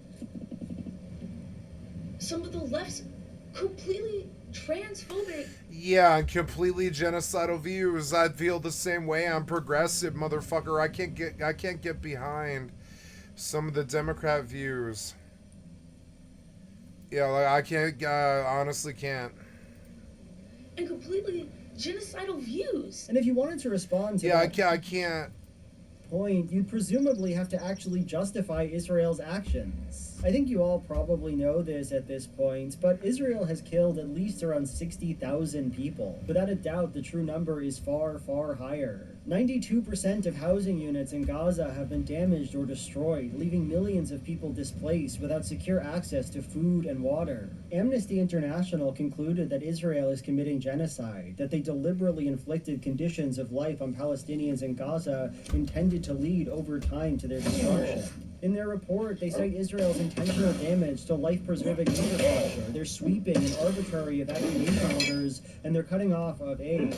Back in May, officers in the Israeli government claimed that Israel was taking Gaza to the brink of total starvation. And in a recent report, IDF soldiers stationed at one of the few remaining aid distribution centers Israel permits claimed that they were ordered to shoot at unarmed Gazans trying to get food.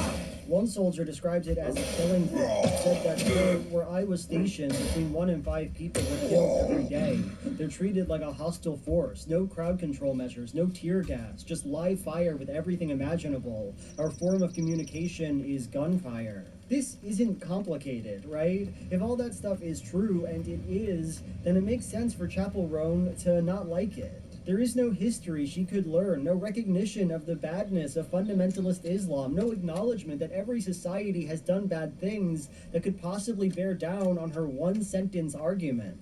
See, Mar isn't responding to Roan here, but he's not quite strawmanning her either. It's more like she is a non-entity to him, a vessel to be filled with arbitrary and meaningless gibberish, a way of avoiding questions he doesn't like to answer. Mar doesn't like Trump. He even called his plan for Gaza wacky. I told him I thought parts of his plan for Gaza were wacky. Pretty intense condemnation there, Bill. Maybe take a breather and collect yourself before you come out with accusations like kinda wacky. But honestly, it does kind of make sense, because Trump said he wanted to relocate 2 million Gazans, have America take control of the Strip, and turn the whole thing into the next French Riviera.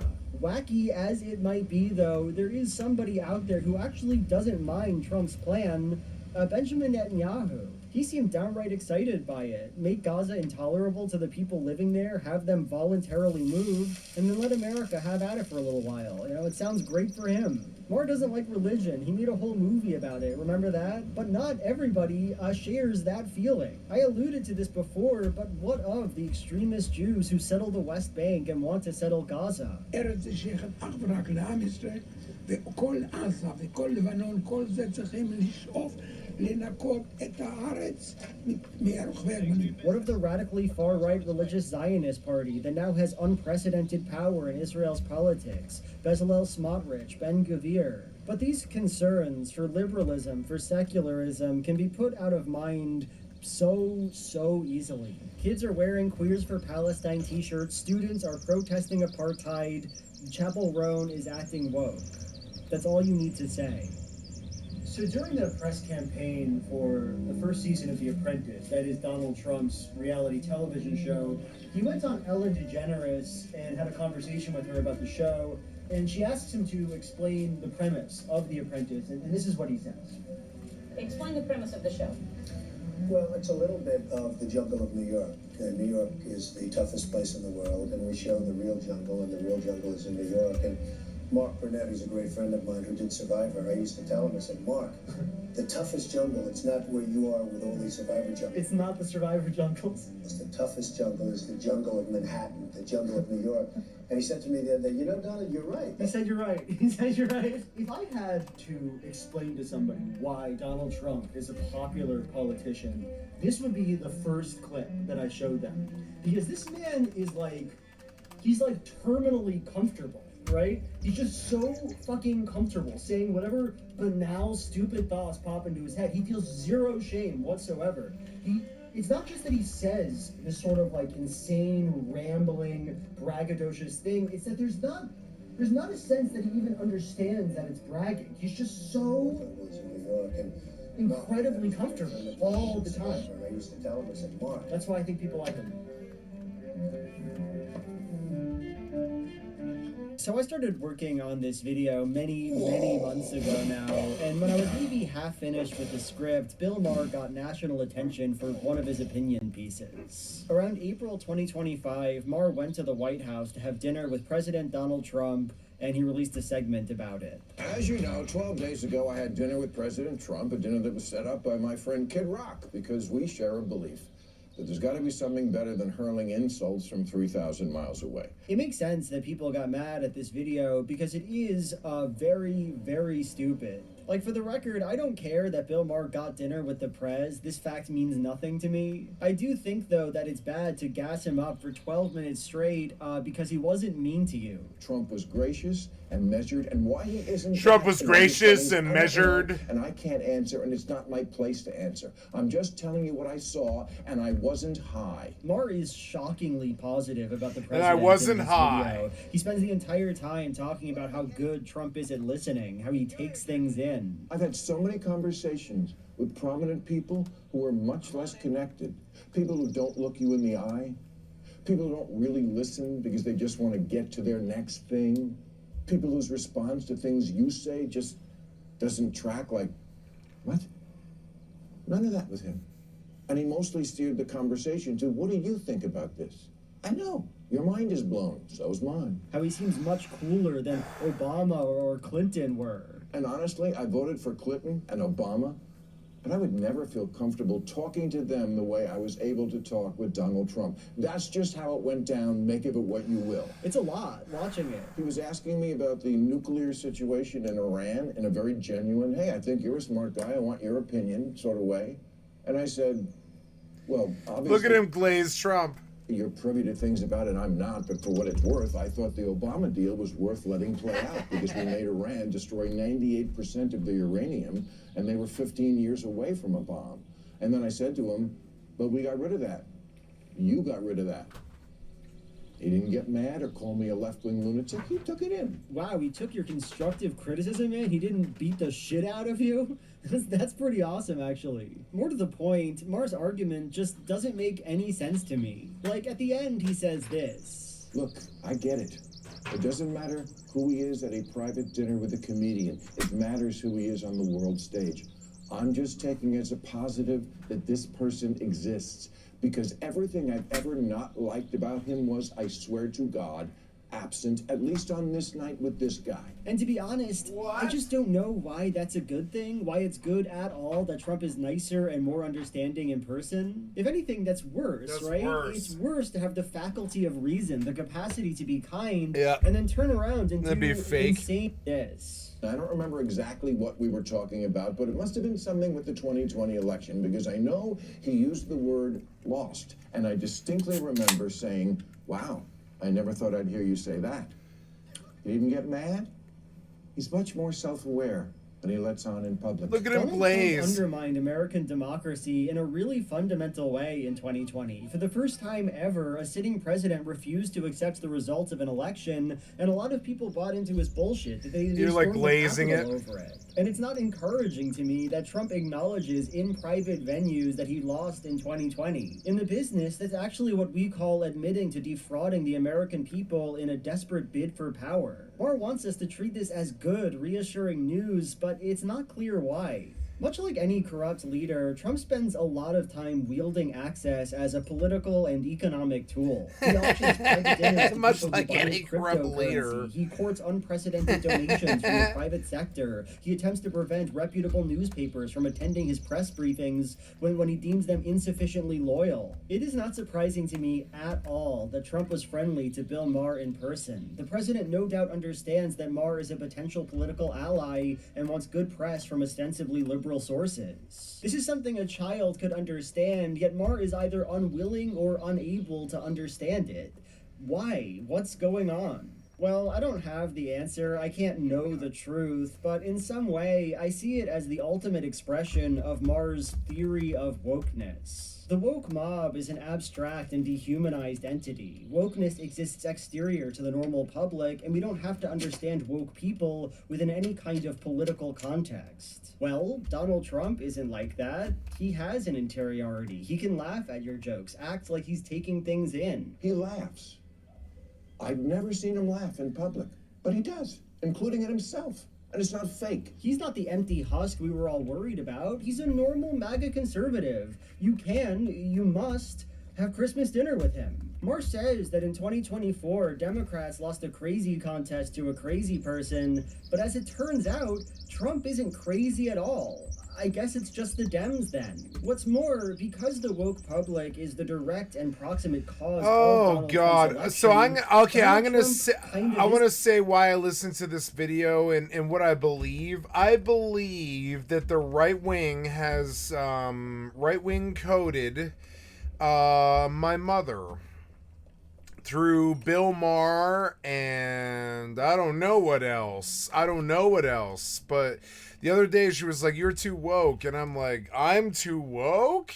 I'm the guy who believes in guns and like, you know, gun rights, you know, like I'm the guy who would abolish abortion if I could, particularly because I believe that it's unnecessary except for stuff like rape victims or, you know, whatever. I think adoption should always be the option.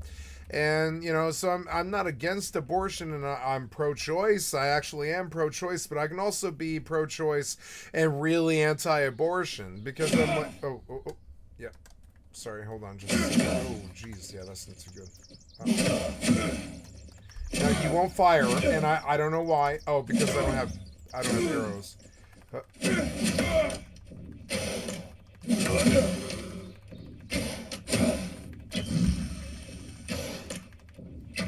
Jesus Christ.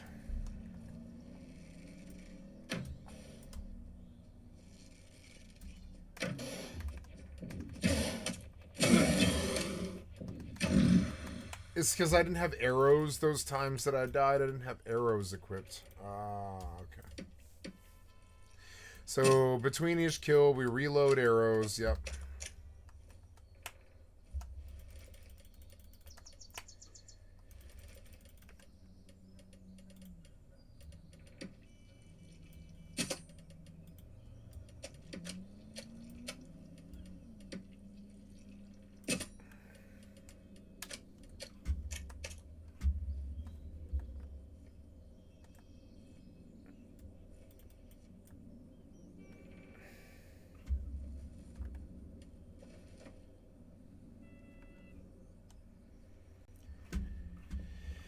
Cool, I'm like here.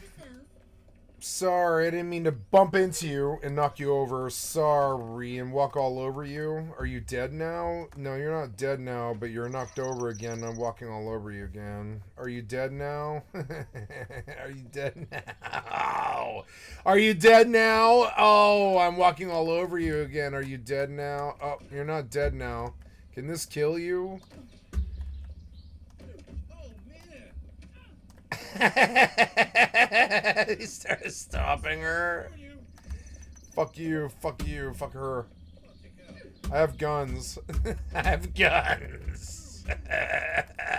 I have guns.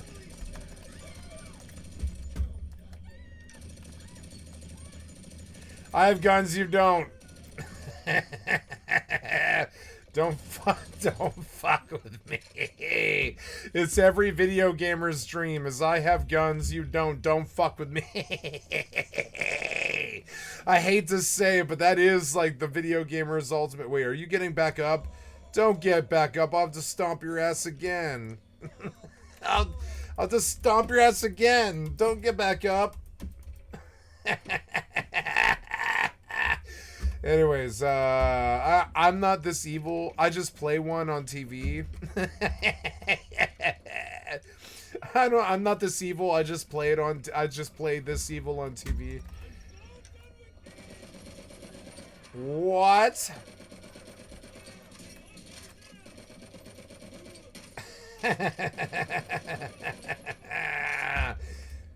I'll lay you out, bitch. I'll lay you out. Don't fuck with me. I warned you. I warned you about it. Fuck off, asshole. Shut the fuck up. Go the fuck somewhere else, piece of shit cocksucker pigs. What do you mean? Fine, I'll call my fucking lawyer and you'll get smoke bombed, you fucking assholes.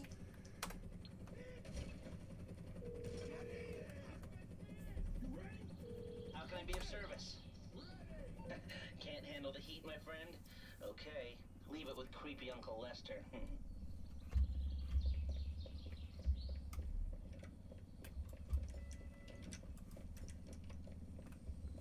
My God. Get the fuck out of here, you pig fucking losers. Suck my fucking dick, you fucking piece of shit fucking cock-sucking efforts. Get the fuck out of here. Get in your big gay cars and drive the fuck out of here. Come on.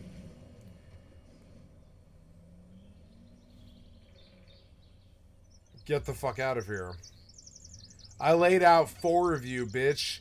4 plus, you 0. Understand? 4-0, bitch. You see those dead cops on the fucking sidewalk or whatever? Or I don't, but I should. Yeah, I should see dead cops here, but nah, the fucking, like, paramedics picked them up or whatever.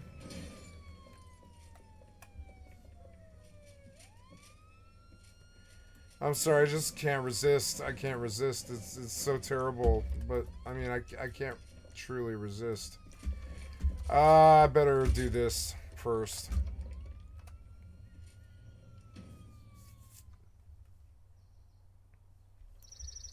Get the fuck gone, pigs.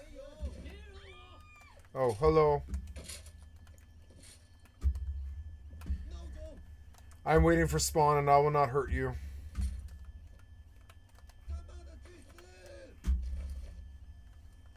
Right on, right on.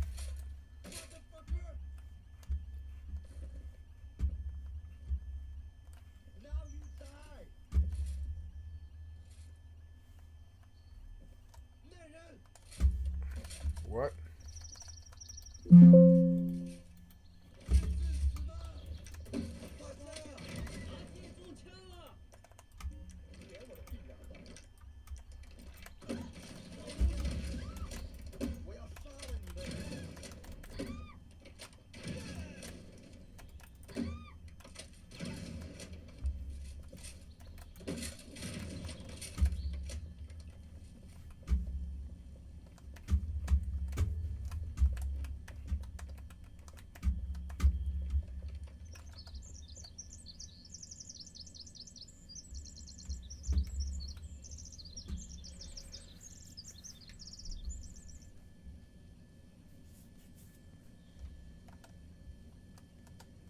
Maybe there's ones in there.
Mass Mutual.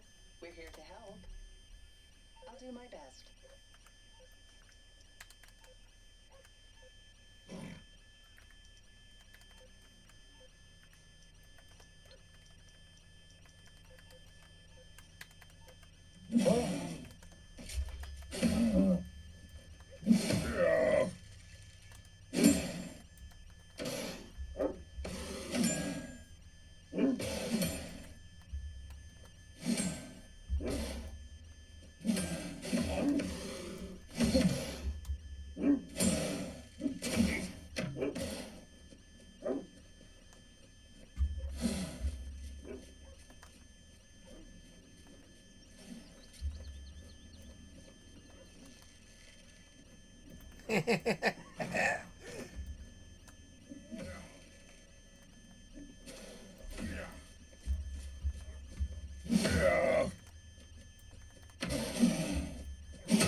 This is the most fun I've ever had in this game.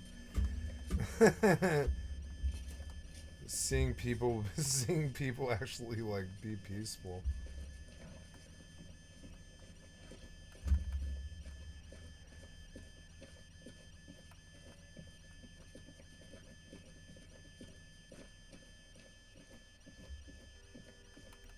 Fuck, it's annoying. Can we get away from this? Yeah, like, get away from this. I'm supposed to...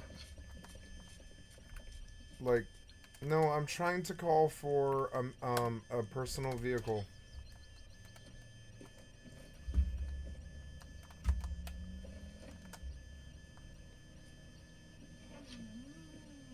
Yeah, did you like do this? Yeah, like get me out of here. Enter the stash house. Oh right, I never cracked the safe. I never cracked the safe, right. I'm sorry.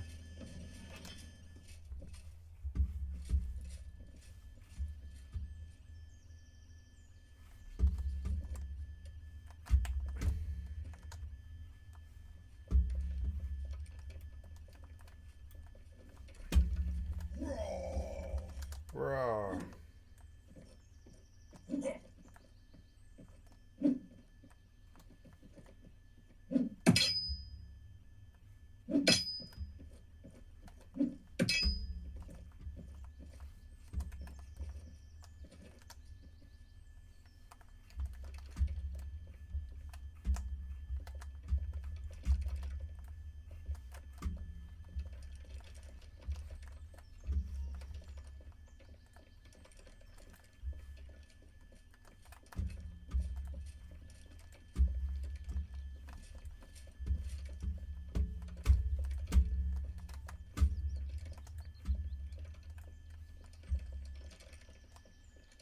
72, 68, 83.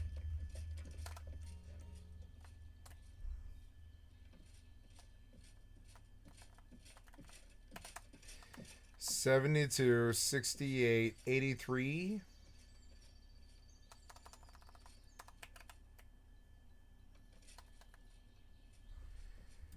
Yeah, I got it.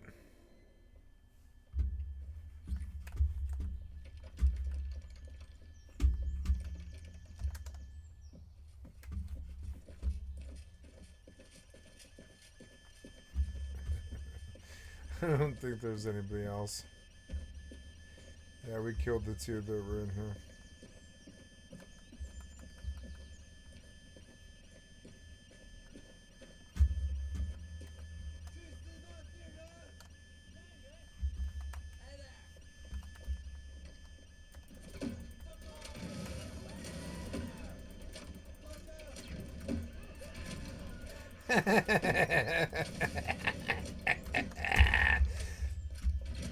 Bye. Bye. Bye, bitch.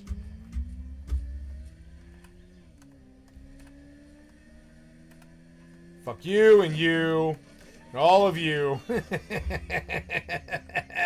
Fuck you. Okay. Let's go back and get that money.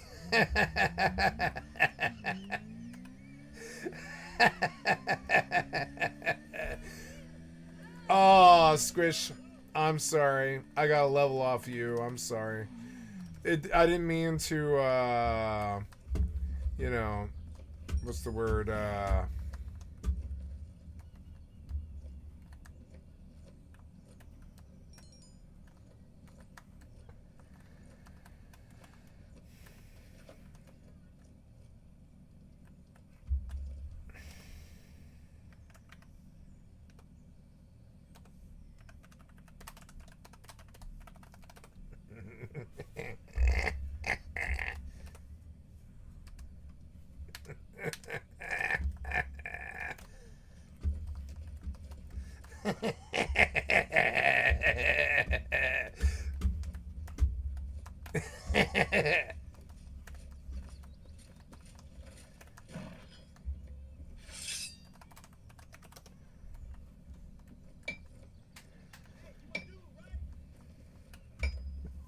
he's lying.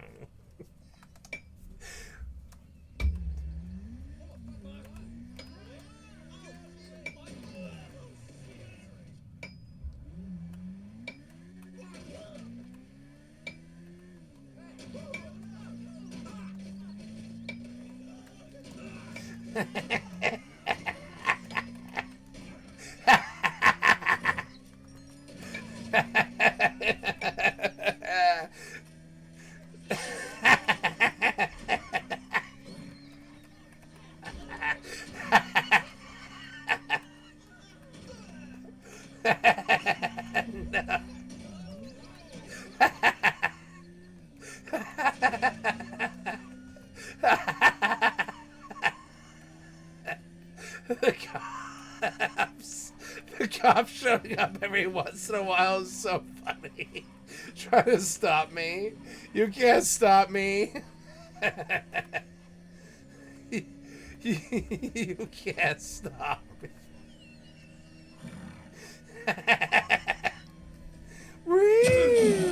Oh no. Ah. I have a rat. I have a rat. And all these people are here, but they're not here. I have 2 rats. Ah. Oh god. Oh, I'm gonna die! Run. Oh. I'm not dying. Fuck this. Oh.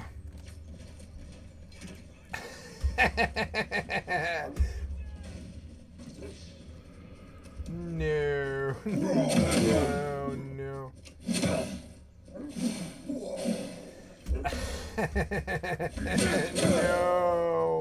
I don't want to die. I don't want to die. I don't want to die. No. No, no. Get me back up. Yes.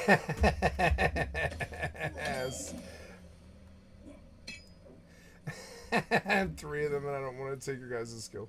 Thank you. I appreciate it. I don't care about that. Yeah. I didn't want to take your credit. I didn't want to take it. I didn't want to take the credit.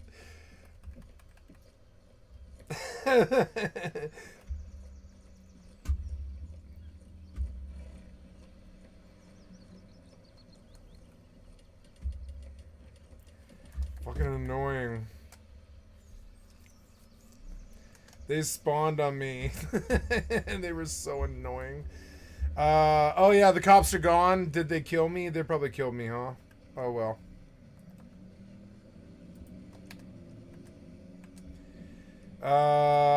Gonna go back to a new session now and then go to the casino. Yeah.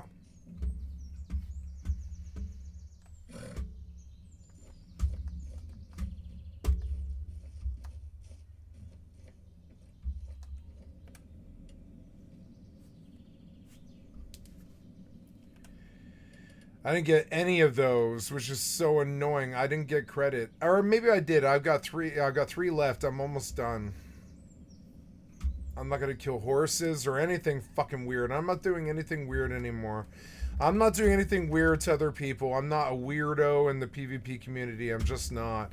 I don't want to be that weirdo in the PvP community, you know? I don't care about their horses or what's on them or anything like that. I don't want to be a weirdo in the PvP community anymore. I want the PvP community to be more honorable than the PvE community.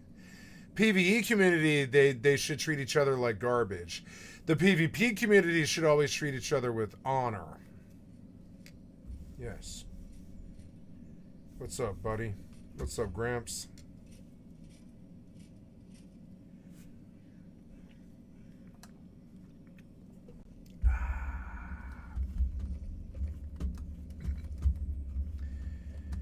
Where's my direwolf? Why aren't you here, direwolf?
not getting credit. It's fucking annoying. It's okay though.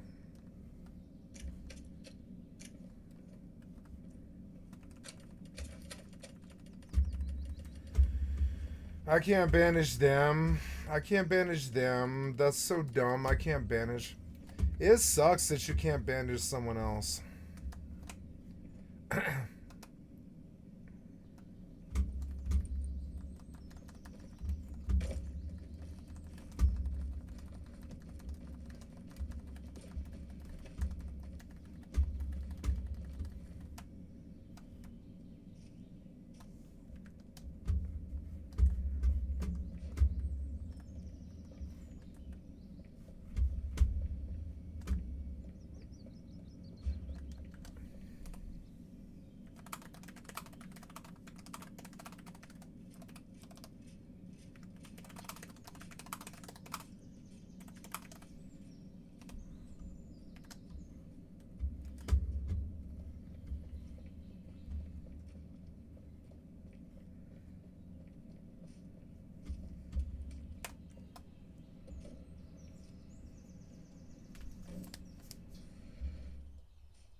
So if these are up, then are these up in here?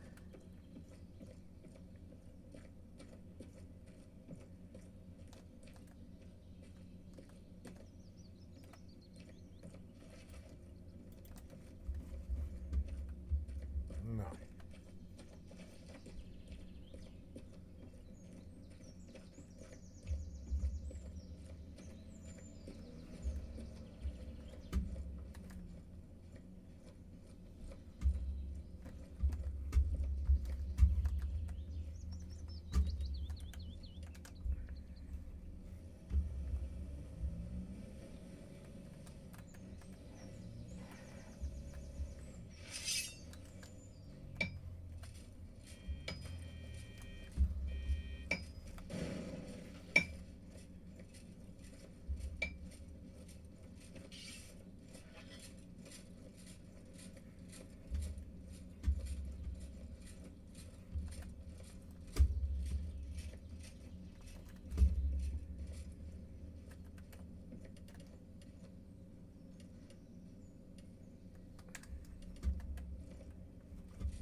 Shit, I'm here. Oh yeah, I am here. Yeah, I'm here.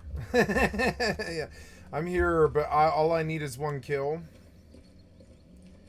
I need one kill. I'm gonna wait for the aggro. Yeah, the aggro. I'm gonna kill something here. I've been waiting for one kill for a while.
Hello? Oops.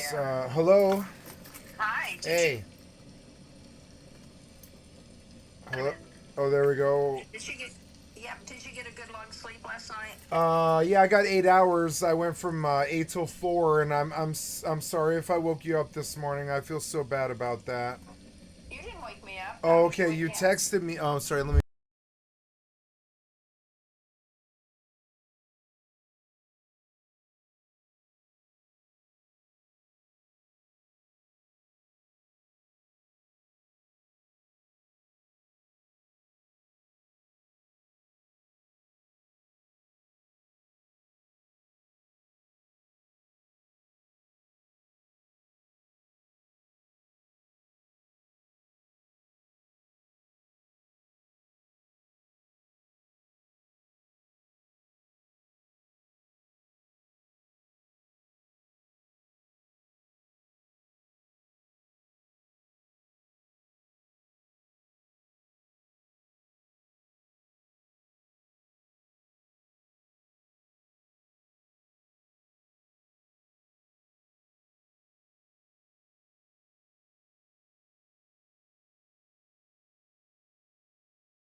Hello, I'm sorry about that. I got a phone call and then I had to pee. So, yes, my phone is charged. I can unplug. Yeah, I am back to do some more in an hour. I will be busy.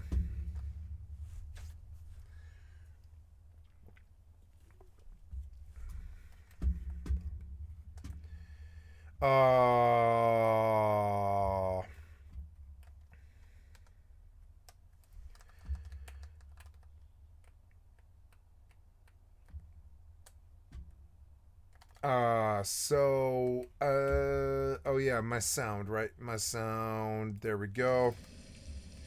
I can turn in this, rat quest, yeah.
Tribe rat.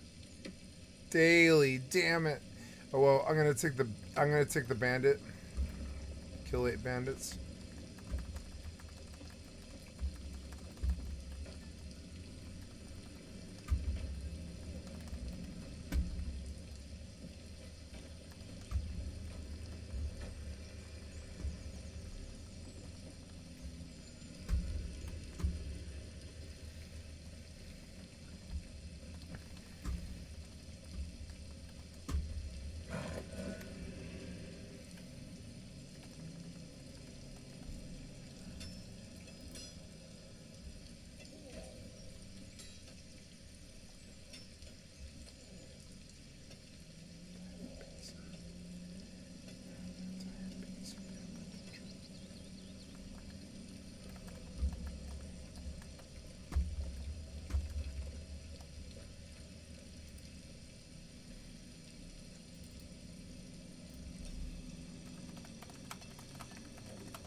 You might really like Mortal. It feels like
And it's okay.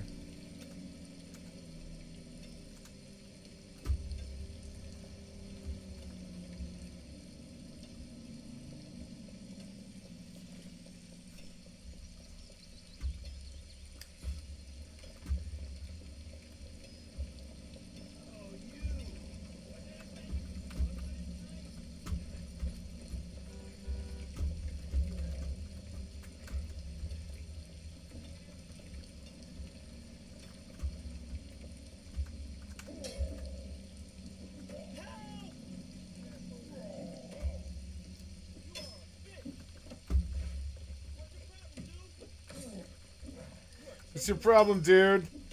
He's like, you stole my car. I forgot that I stole your car. I'm terribly sorry that I forgot. I'm totally sorry that I forgot.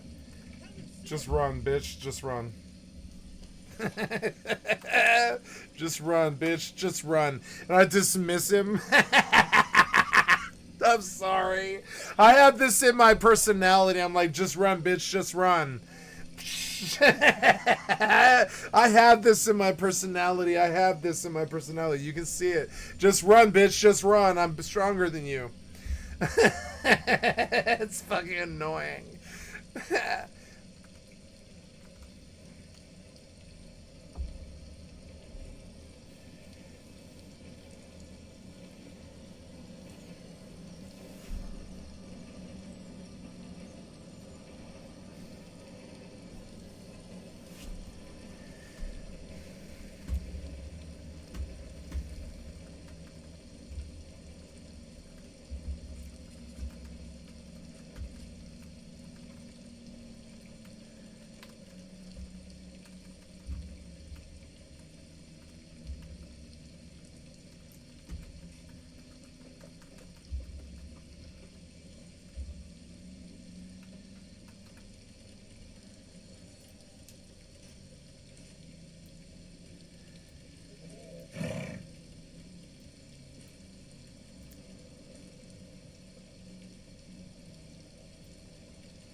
Oh, I didn't get the next task. Oops.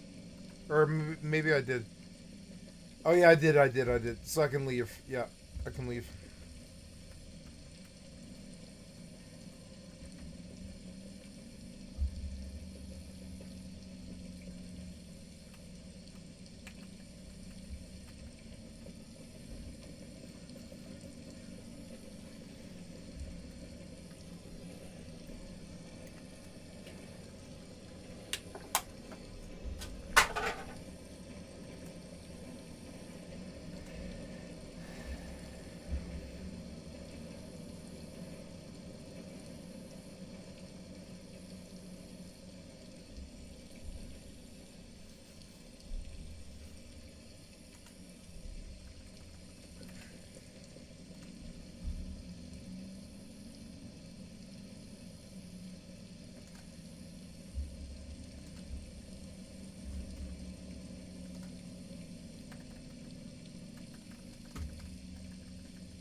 They're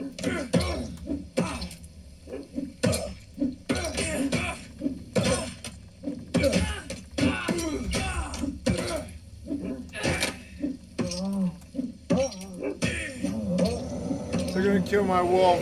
No. Aw, you bastard.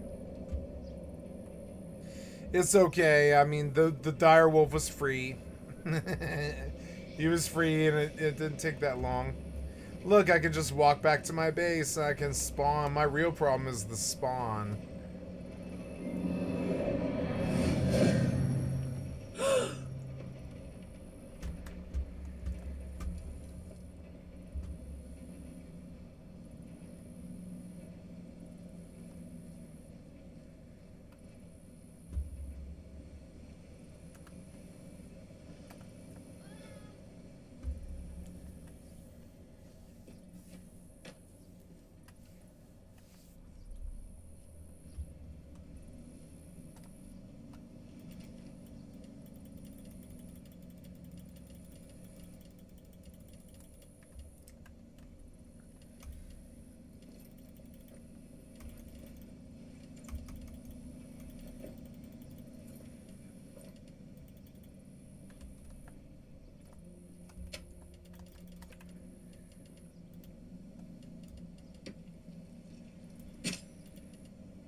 God damn it.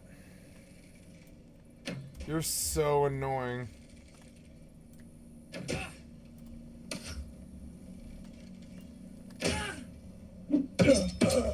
You are so annoying. Fucking die. I shot him. I shot that guy. Fuck that guy. I shot him. You guys are so annoying. I fucking shot that bowman so many times. Your collision boxes are not that good. Come on, you're supposed to leash. Fucking leash. Leash, asshole. Leash. Sandwich Sanctum doesn't like that I'm using their castle. I don't care. I like their castle. They have a good spot.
Fucking bowman. I hate that bowman. So annoying. How did I miss you, asshole?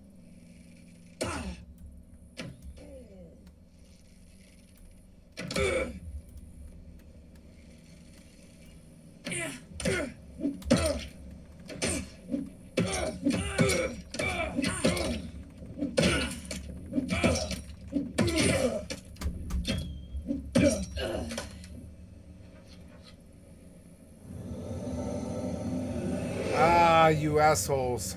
I did so much damage, but I couldn't kill even one of them. I did like 900 damage, and their health bar is only 200, but I couldn't kill any of them.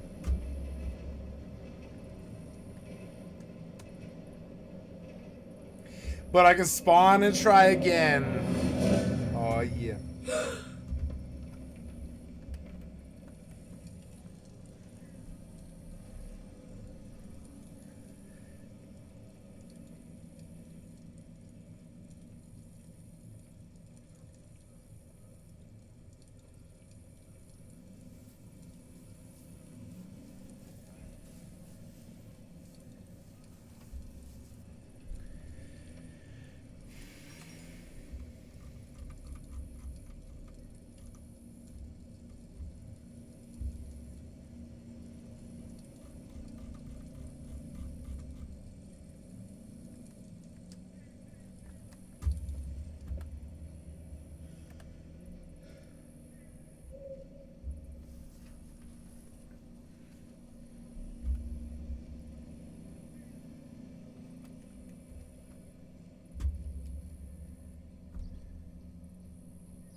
Valid point.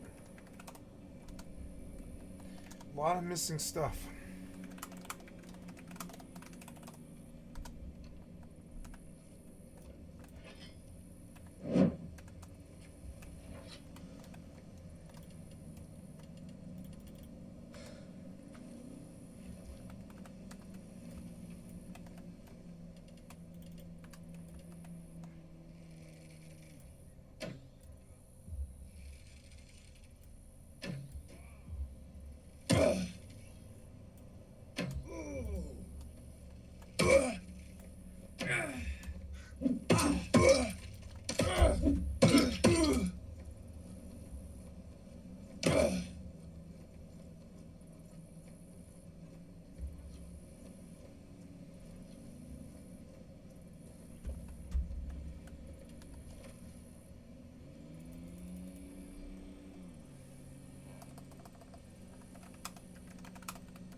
Oh, I'm not pushing you, buddy. Just the thought.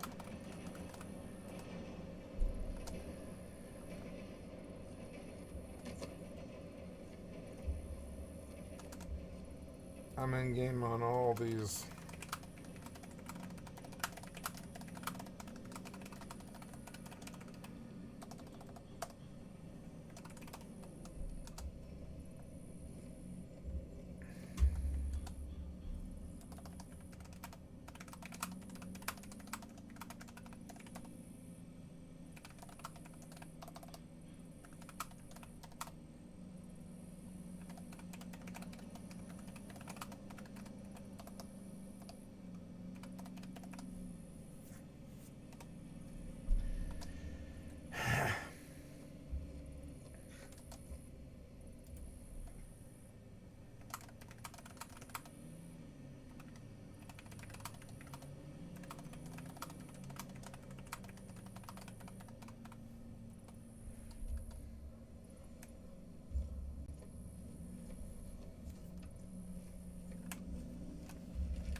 I want 5,000 hours in Starfield. I'm broken.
No, it's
What do you mean?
Name one, I'll play it.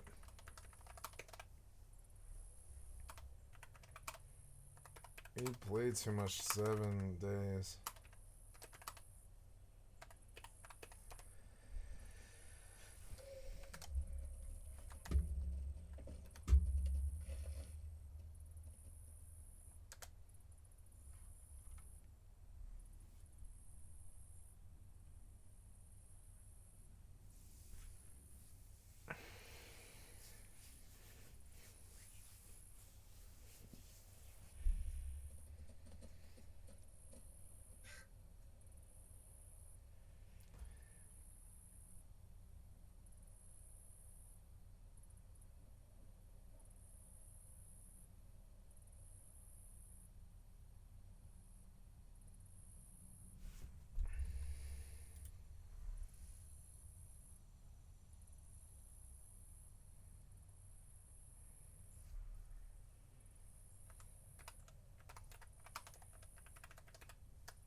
Thousands of hours in all of them.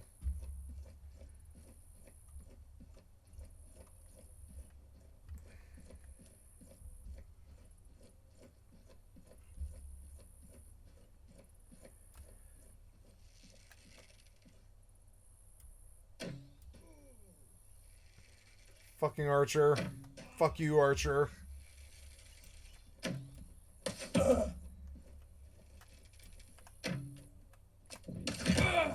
Ah, you're so annoying.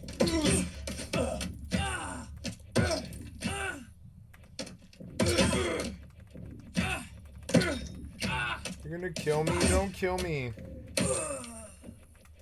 You're so annoying. What about if I hit you with this? Fuck you. Full headshot, bitch. Die! Die! Die! From Hell's Heart, I stab at you. Fuck you, die. I killed him, I killed him. I killed him.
What's going on? Someone else is pulling. Oh yeah, that guy's horse. That guy was on a horse.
Why can't I add items? I'm trying to drop items in this box. You can't do it? You can't add more items here. Ah.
Why can't you add things? It's so annoying to me.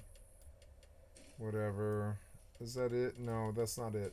Yeah, you go there. You go there.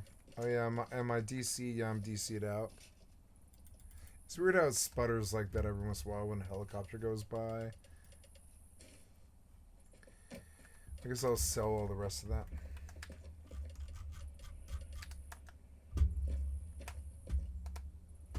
Let me show you.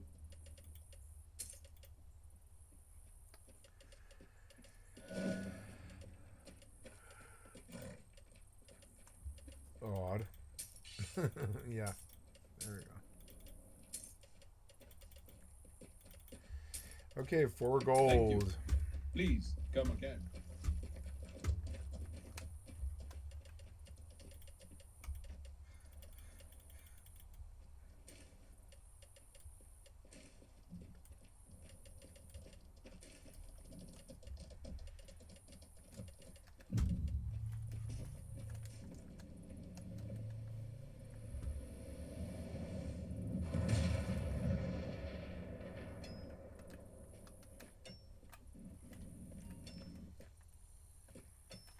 Impounded by the cops.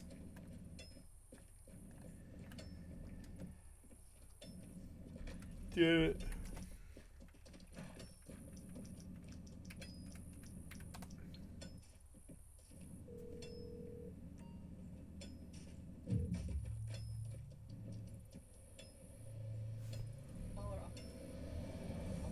Oh. The hell was that sound? What the hell was that?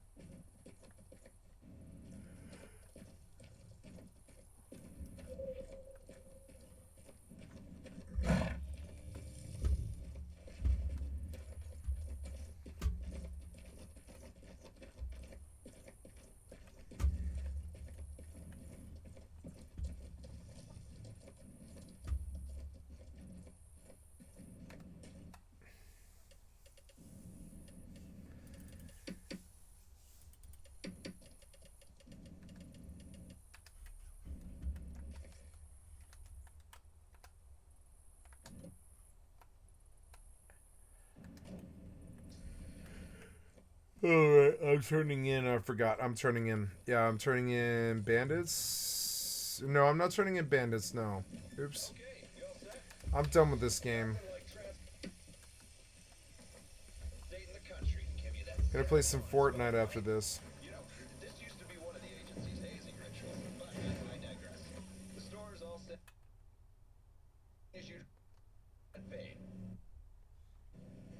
What? Oh. I went the wrong way. Damn it. Okay.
Gotta love this song. I'll be right back.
Okay, back to Rust.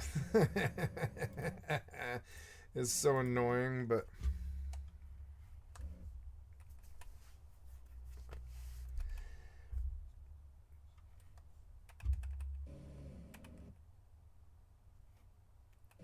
this game keeps this game's sound keeps like clipping out for some reason.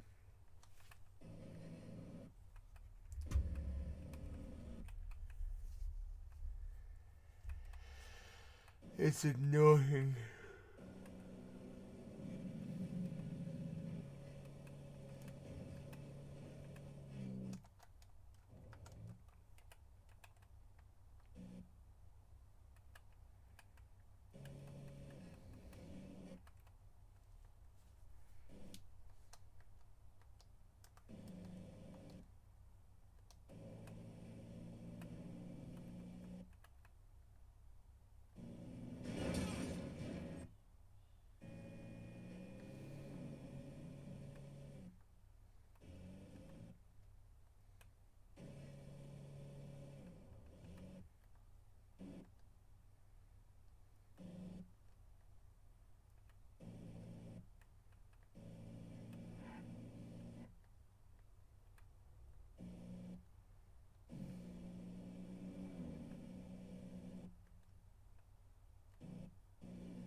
God, it just goes on and on. At least I get the money, though. Soon I'll buy the submarine and I won't have to do this anymore.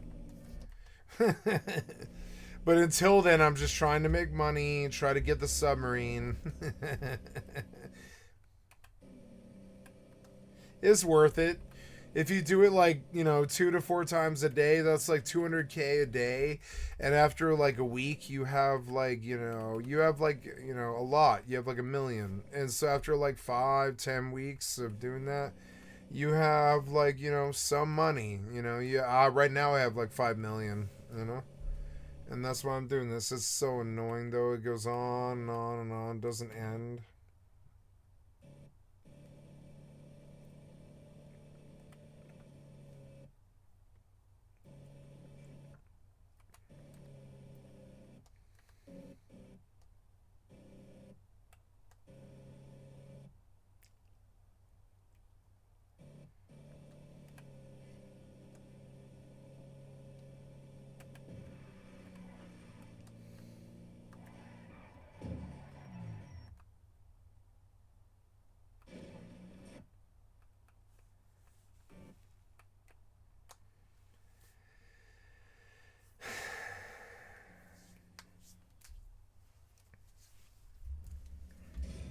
Contract complete, business battle, nice.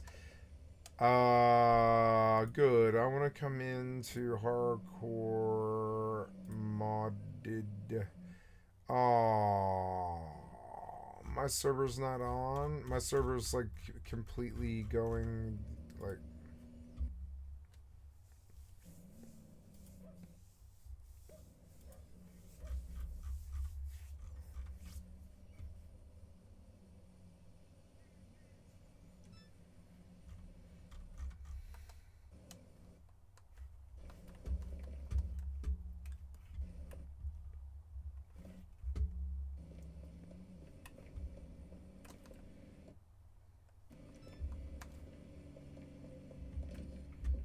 This client is fucked up. Its sound is fucked up.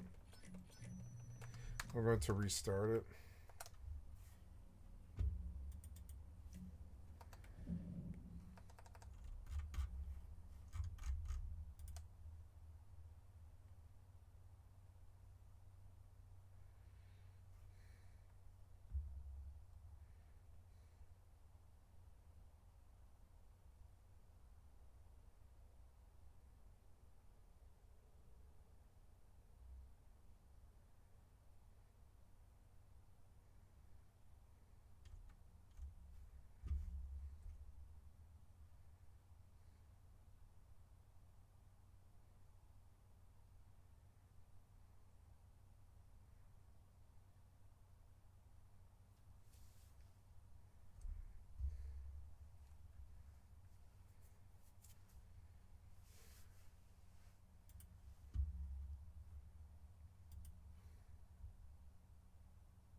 Okay, well, my Rust server is not up right now, so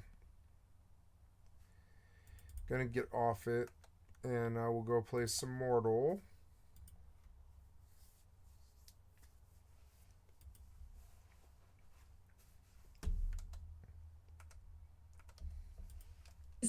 He isn't the reason America turned against the Democrats, the reason conservatives voted for him and liked him. Sure, Trump may be the fire, but fires aren't responsible for themselves. They don't ask to be lit.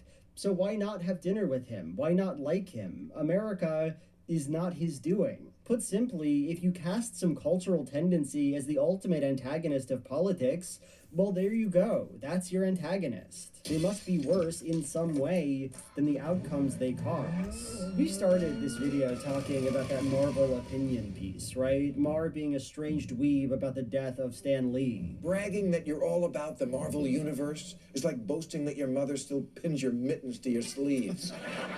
And while I don't like what that video's saying, while it speaks, I think, to a mean-spirited attitude, there was something humble about it. Mar hates this group of people for no reason, and that's kind of it. I'm sorry, but if you're an adult playing with superhero dolls, I'm sorry, I mean collectible action figures,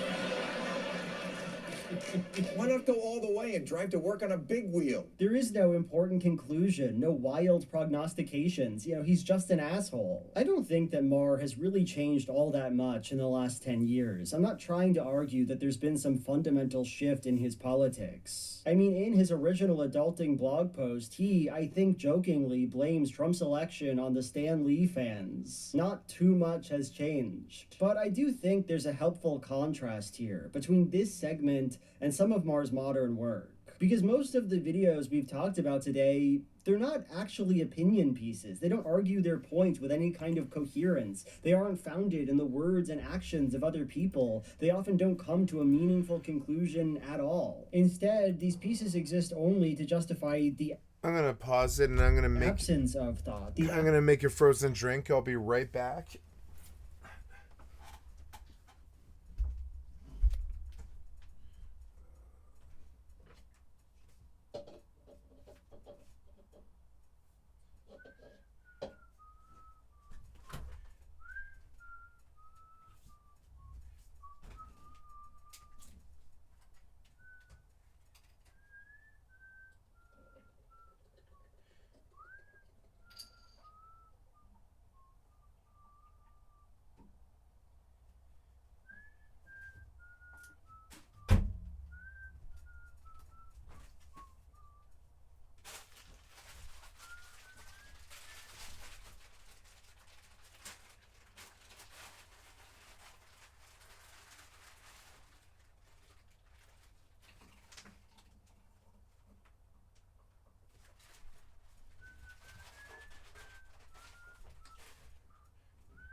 absence of specificity, to replace politics with a series of empty and self-satisfied cliches. All this woke stuff might seem super stupid and frivolous to you. The word woke, as conservatives have appropriated it, is really dumb and embarrassing, and it frankly just feels weird to see an elderly man say it over and over again. You can't blame someone for not being woke 30 years before woke was a thing. And this is yet another example of how the woke invert the very thing that used to make liberals liberals. I don't get the woke. But it's not frivolous. It is, at least within Bill Maher's mind, unbelievably powerful. A social theory that contains every answer, that can identify every harm and result.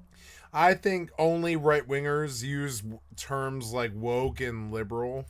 Solve every problem. It is it's like a title for some. It's like a like a title for something that they aren't.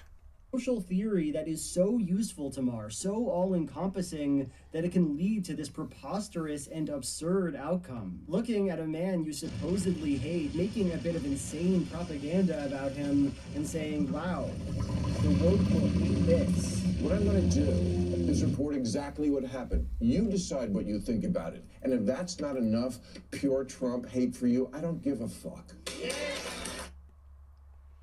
So that's the end of the video.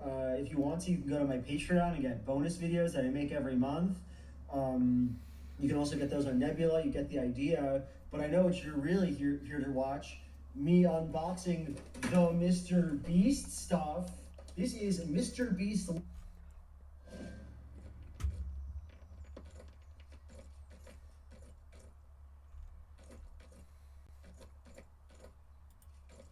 All right, we're here with Congresswoman Rashida Tlaib, and I'm very excited. We've had a conversation before. We talked about how to save our immigrant neighbors at a time when seemingly it was a very necessary conversation that had to take place. You're here at the DSA National Convention here in Chicago. You just delivered a keynote speech. And how are you feeling? Do you feel emboldened? Do you feel powerful? Do you feel like we have a movement? It's like being with family. I'm just being with people that understand, you know, when my tears come down, it's because it's just been very painful. Just watching not only what Trump is doing, but just even before that, the political systems have been set up in a way that continues to silence us or continue to, I don't know, just make us feel less than in our own country. So it's just been overwhelming. I mean, just watching everything online now, the ICE, you know, thugs, and just hearing all the stories. And I can tell you just images after images. You don't have to be an immigrant. You don't have to be Palestinian. You don't have to be a Democrat or part of a political party.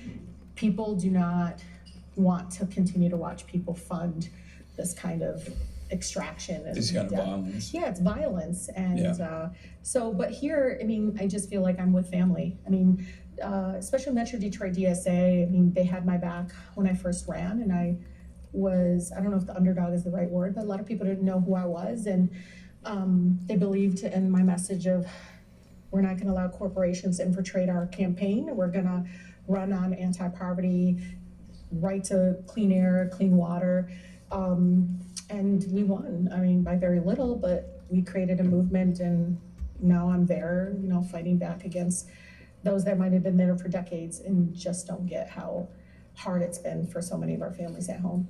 Let's just dive right into the main points of contention here that I feel like you probably get asked a lot. The election took place. Kamala Harris and the Democratic Party lost. And not only did they lose the actual election, not only did they lose the Electoral College, they lost the general population vote as well. What do you think happened? I mean, one, I think it's very important for folks to know it's 7 swing states lost. But it's the first time since 1994 the Democratic Party favorability has dropped. I want folks to know when he was elected the first time in 2017, the Democratic Party favorability just jumped, skyrocketed. That did not happen now in 2025, even though there's overwhelming opposition to the betrayal bill that literally kicks people off the health care and gives to the rich. Yeah. What I feel very much is there's been an abandonment to some of our core values. You know, I grew up with a UAW dad. He was a Democrat. Didn't matter if there was a D next to their name, they voted Democrat because in many ways it was like hurt reduction. That person will hurt me less. Yeah. So I'm going to go with that party. But now people, the lack of trust, but the lack of really feeling like the party has their back. Hurt reduction. The Democrats will always do me less damage than the Republicans will. Republicans wish to kill us. There's nothing you could ever say to change my mind on that. Republicans wish to kill us. I've seen it in Hitler's eyes. I've seen it in all those right-wing demagogues' eyes. I've seen it. That desire to kill people. They didn't want a Palestinian Muslim that said the G word campaigning with Vice President Harris. They wanted to campaign with Liz Cheney. Yeah. And I don't, understand why they don't understand how terrible that was. And it's not just the vice president. We're not talking about, it's not her. It's the establishment, because the same people get latched on, got their claws into the next nominee, the next person that's going to run for president. You'll see it. It's the same names over and over again. And it's incredibly unfortunate. I said it in my speech, Hassan, like the same donors are funding both parties. And for me, the general population, the worker, if you're watching this, you're thinking, well, do they even have my back? Which side are they on? And so I think it's a really important a moment in the Democratic Party establishment, and I hope they wake up, because doing the same thing over and over again is insane. We lost to a felon. We lost to Trump. I know, twice. Yes. Yeah, after he already had, you can curse on here as well. Yeah, after he fucked everything up the first time, and then did January 6th. Yeah. The Democratic Party's performance was so he disastrous. said everything he's going to do, and he's doing it. Yeah. Yeah. Project 2025. Yeah. It's being implemented. Project Esther also being implemented, specifically on the boundaries of attacking free speech. Yeah, absolutely. We saw this unfold with Mahmoud Khalil and many others who were arrested, apprehended for thought crimes, things that Republicans have routinely criticized. And as a matter of fact, it's actually what I wanted to talk about. You've been in these circles at this point. You've been a politician for a while. And my question to you is, this is definitely a question that I have and a question that people in my community have, like, is it cynicism? Like the ineptitude, is that deliberate? Is that by design? Because I go back and forth. I don't think it's that simple. I think it really is denial. So they're bubbled in. They're bubbled in. When I tell people that over 50% of my colleagues are millionaires, they're like, what? I said, both Democrat, Republican. Like, if you talk to them, even a Democratic colleague, I remember this when the federal government shut down. Seriously, Piker, you know what? One of my Democratic colleagues goes to me, why are they in the food bank line? Why can't they just go get a loan? And I was like, what? Again, it just, the longer, I've been here 7 years, the longer I'm there, I can see the disconnect. It's a class, right? They're in an income bracket that will never understand what it means to not afford that deductible when you go to the doctor, or, to live, there literally pollution all around you, and your kid has asthma and you can't afford the asthma. All of that to say is there is this real disconnect. And, when people say they're party elites and stuff, they're talking about very rich people that are in places of position making policies. And you saw it with the cryptocurrency, let's talk about, the bill came through and a lot of Democrats supported the Republicans' proposal. And you saw it. People that are part of the Progressive Caucus supported that proposal. It was the #1 funder of this past presidential campaign. They funded Trump overwhelmingly. And he's doing just open legitimized grift. them. Yeah. He's openly grifting as well. Like I have some friends who track a lot of the cryptocurrency stuff, and they can't believe how rampant the corruption is and how in your face it is, like with the Donald Trump coin that came out, and then the subsequent DOJ and numerous other regulatory agency investigations that were dropped for people who specifically bought in the Donald Trump coin and was able to get a meeting with Donald Trump. And Pay to play. It is. I'm Turkish. I grew up in Turkey. It's something that I've already seen. Even I was down at the to Pan American Congress, and I was just telling folks, I was there with folks from Venezuela, El Salvador, Ecuador, Brazil. They're all like, this happened to, you guys don't understand. This is real, and you guys need to understand what's coming. Fascism comes here. It's very clear that the unlawfulness of this administration is going to lead to breaking down even more rights. For sure. Yeah.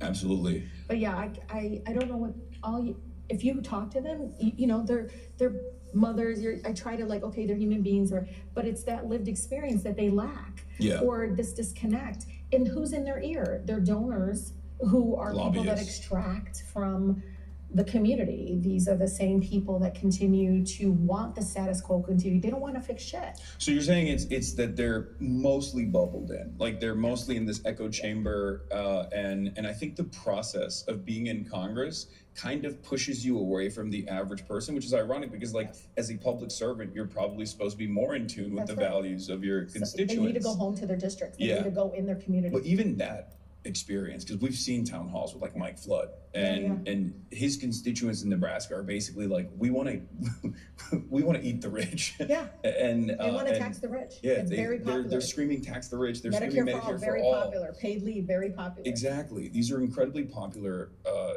pieces of legislation that they've been popular for a very long time, in spite of the insurmountable media attention on the opposite side, the constant propaganda saying like, this is actually bad for you. Yeah. Because the media is also backed by these very same corporate interests that also fund both parties.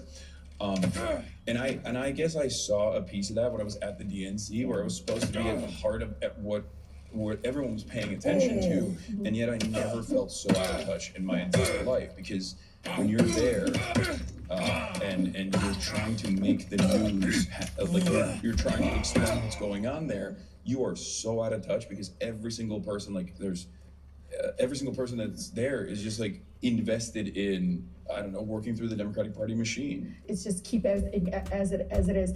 I've even heard one of the, I don't know, back in the day, political consultant for the Democratic Party. I think he was for Clinton or something. I can't remember his name. And he basically said, oh, everybody just don't do anything, Democrats. Just be still, let them miss us. That was his approach to fighting fascism, is, oh, get it. But even when we had the trifecta, we couldn't get Voting Rights Act done. We couldn't get some of the major elements that I think would have touched people's lives immediately. We couldn't get it done. I mean, I watched them botch the minimum wage increase. I've watched them continue to botch environmental protections. Again, throwing crumbs at us and saying, at least it's something. But our lives, it's not like we can get years back, right? I mean, you get sick, you get cancer. It's not like you can stop getting cancer. You need access to quality health care and not go bankrupt in our country if you get sick. And so I wish there was a way to explain anything, but everything that people might think right now out there of the bubble, the swamp, whatever the hell they call it, it is a part of its corruption, a part of its who gets to ears of the members of Congress, but it's also a part of the fact that many of them, again, are in an income class that will never, ever, no matter they have the gavel or not, understand the urgency of moving on these agendas that, to me, are nonpartisan. These are... Their kids aren't the ones getting poisoned when right. when the new like AI data center is like opening up next door, and then the water supply is destroyed. That's right. So they don't have these same immediate concerns. Water, you know, they're just they're never going to understand. They think press releases, letters, you saw me say it, tweets, all this, like that's enough to make it. People don't fall for that shit anymore. They know it's like, well, how'd you vote? You know, I think I was the only one to vote no, absolutely no. My son was with me on the floor, my 14-year-old, he's like, Mom, you're the only no. I said, it's 14 acres of Forest Service land given to a concrete company in Wisconsin. I'm not gonna support, especially if the Forest Service Department is like, no, you know, they don't wanna give the land. 14 acres to a for-profit concrete company in, you know, Wisconsin. But it's this whole idea, not in my backyard, right? Yeah. Not in my backyard. As long as it's not in their backyard, I don't give a shit. And I you know, functioning that way loses again more trust within the Democratic Party establishment. I mean, we already know the Republican Party is way out there fucked. Like, I don't know how to explain it to you. I used to talk to Republicans, they were saying, you know, they wanted, you know, small government, whatever. It was understanding. But now it's so extreme. Do you feel like there has been a transfer? I mean, It's undeniable that there's been a transformation where Donald Trump has rebuilt the party in his image, and not only just the party, Donald Trump has rebuilt American politics in his own image, like to suit his desires. That is for sure. I'm of the mindset that this is just a logical extension of many, many decades of Republican policy and reactionary framing on issues. Yeah. And Donald Trump isn't necessarily an aberration, both in 2016 and certainly now, but simply the logical conclusion of Republican attitudes and Republican politics. So, I don't know, do you disagree with that? I mean, I think, I don't know, you know, if it's the Texas kind of type of Republicans, but I know Michigan, many Republicans in Michigan, that I have a lot of them in my district. Yeah. They the conversations they have with me is, I'm so glad you talk about the Pentagon budget. Keep talking about the Pentagon budget. And they're deficit hawks, right? Like they're increasing the deficit. And right now, the anger that they have is mostly around that. Like, oh, well, the budget that they passed. Well, I'm just telling you, these are folks that are like, we're going to be bankrupt. And you know, but they can see that Trump doesn't give a shit either. He increased the deficit by over $3 trillion. But there are some that have these conversations. I mean, they come to my town halls. They're not interrupting. They're literally like raising their hand and saying, I'm glad you want to audit the Pentagon budget, the defense budget, because... Oh, you're talking about Republican voters. Oh, yeah. Oh, no, I was talking about Republican colleagues of yours. I separate, like, Republican voters from... No, my colleagues, in out of due respect, and I know they're going to kill me, and my sister has heard me say this, I feel like they're sheep. Yeah, no, for sure. No, they won't get away from the herd, and if they do, they get kind of swatted at or called into the office. Yeah. And dad says, stop fucking around and do it, you know what I mean? Yeah. And he throws some t-shirts and signs it or some swag to them. Yeah. But it is this like kind of going with the herd. That's even when they're like, oh, this is awful. I mean, I don't know, Epstein's really thrown a curveball. Yeah. That's been interesting to watch. Yeah, that has been interesting to watch. The thing I wanted to talk about, that's something that we're going to get to. That obviously also Israel is another issue that I definitely want to talk about. But one of the things that I have seen is that there is this mechanism of whipping votes and making sure that you don't even have to extract concessions that the Republicans utilize effectively. Do you feel like the Democrats have failed to do so? And command in the same way when they are in charge? Because one of the things that was very frustrating for me watching, Joe Biden from afar, even before his unlimited genocide policy, was the very fact that there were constantly like a revolving turnstile villain structure within the Democratic Party that would consistently spoil bills and would present themselves as opposition to the Democratic Party's agenda, things that they ran on, which was, again, like you said, not even pushing the needle as far as it needed to be pushed. And I think we all know. I mean, you don't have to name names, but you can just wink at the camera. Maggie Hassan, Joe Manchin. There's a bunch. There's a bunch of people. Kirsten Sinema was another one. There's a lot of like centrist Democrats. We don't have. That doesn't exist within the Republican Party to the same degree. You have the Thomas Masseys. You have one or two people who just have like one issue. But yeah, there are some. But again, they all fall in line afterwards. Why is the Democratic Party unable to whip these votes? I mean, I think it comes down to the fact that there are people like me and others that don't take corporate PAC money, and we don't follow the herd. We just can't. We just don't. I mean, I'm not. I wasn't considering you a spoiler. I was considering like the centrist Democrats who are not actually considered a spoiler at all, but they are the ones who spoiled a lot of Biden's legislative agenda. They never get attacked. It's bizarre. I went and had press conferences in front of the White House because, President Biden produced more fossil fuels than any president prior. And it was a frustrating issue of the fact that, Earth is burning. We got to move with urgency on the climate crisis. And here we go. Democratic elected president is out there producing and saying, oh, we're doing all these great things in this bill. But you're producing more fossil fuels than any president in the history of our country. And I mean, licensing increases and everything. But Hassan, I can tell you that they sometimes have these names for members who pick up certain seats or are in states that might tend to be, 50-50, or they end up protecting them. They end up being about them because they're all about, and it's the best saying I've heard, was a person that was fighting for Voting Rights Act. She was an advocate, came to my office. She says, Democrats are really good about keeping power and trying to keep power, but not using power. Yeah. And these folks that are centric, they don't know where they stand. It depends on which town hall, what they say to different groups. It's like they completely, but I saw people in very, very Republicanish district stand for Green New Deal, like Katie Porter, and still win. She stood for Medicare for All and still won. And her district was a very, very, leaning Republican, had a lot of Republican base. But people knew where she stood. She was anti-corporate greed. She was for fixing our health care. She was pushing back against price gouging. With these folks, Hassan, I can tell you, as soon as they walk in the room, I go, here it is. They don't give a shit about the Democratic base. They are talking only to Republicans in their district. And that has always been, I think, very much a hindrance in moving some of the stuff, important things, especially what DSA supports for working families. I mean, some of them were so angry that the UAW went on strike all 3 companies. They were like, why is he doing all 3 companies? This terrible idea. And I was like, because the companies. Well, they're using their leverage. Wow. I know. Well, the workers were literally suffering. I mean, the whole bankruptcy and us bailing the auto industry out, and they sacrificed so much. And when they were making record profits, they said, "Fuck off. We don't give a shit." Yeah. And it took them striking all 3 big 3 going on strike together at the same time.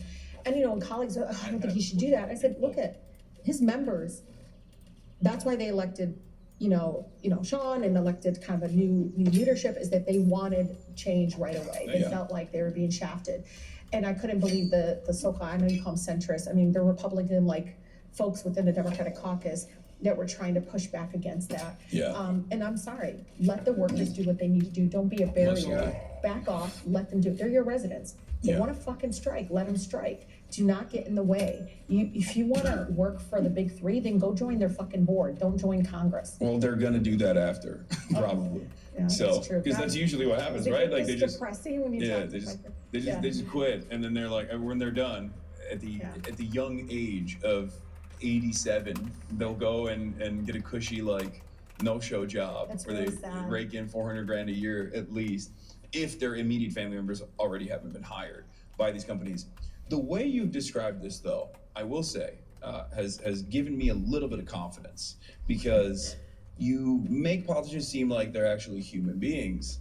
Because from the outside, I can tell you how we feel. Yeah. We look at them as like lizard people. We just don't that's just barely a human in a suit that is just a mouthpiece that could be replaced by a chatbot that just says, PR messages from Raytheon and Lockheed Martin. So, but some of them actually hide. They even get money from these folks. Well, you make it seem. People need to dig, because you'll see why. Oh, the defense budget that can't pass a fucking audit, 7 audits in a row. Yeah. But what I'm saying is, you make it seem as though they're malleable. You make it seem like we could persuade them if we go to their town halls and bother them a lot. But there has been one issue that I think people have been screaming about for good reason since October 7, 2023. And you're Palestinian. And obviously this is important to you for humanitarian reasons. It's also personal as well. And yet, in spite of the overwhelming I didn't buy pants. support for the Palestinians, God damn it. It's unprecedented in American Let's go history. back. 80 plus years of occupation, or 77, 78 years of occupation. Yeah, I've never seen anything like it. Yeah. But in spite of all of that, a lot of Democrats are still holding on to this notion, this false idea that this is a salvageable relationship. Yes. We're of course talking, for those of you at home, about Israel's genocide of the Palestinians in Gaza. And the latest numbers have shown that this is a 92 to 8% issue in the Democratic base. 92 to 8%. So any Democrat that still is not on fuck Israel time is just unable to read the room, or there's another reason for it. And I feel like when it comes to stuff like this, a lot of politicians in the Western world don't recognize that this is going to have a much more dangerous consequence for maintaining liberal capitalist democracy, if that is their imperative. Because a lot of people are realizing, oh, there is no democracy at all. It doesn't matter what our voices, it doesn't matter how loud we yell. There's no change coming. Because it's diluting the voice. A very loud bullhorn right now in each district, Republican, Democrat, whatever. They are saying arms embargo. They are pushing back and saying, stop it. We don't want you to fund this. Get the fuck away from Netanyahu. He's a genocidal maniac, war criminal. Why are we continuing to support this? Why, and again, even among the Republican Party establishment, you're seeing that move, right?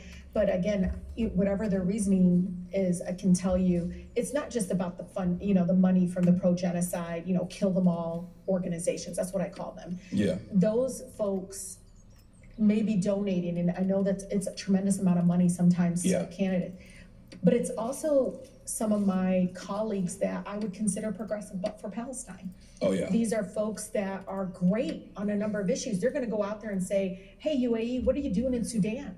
Yeah. What are you doing? Stop it, right? Or, you know, whatever it is that they're out there speaking up about what's going on in Congo.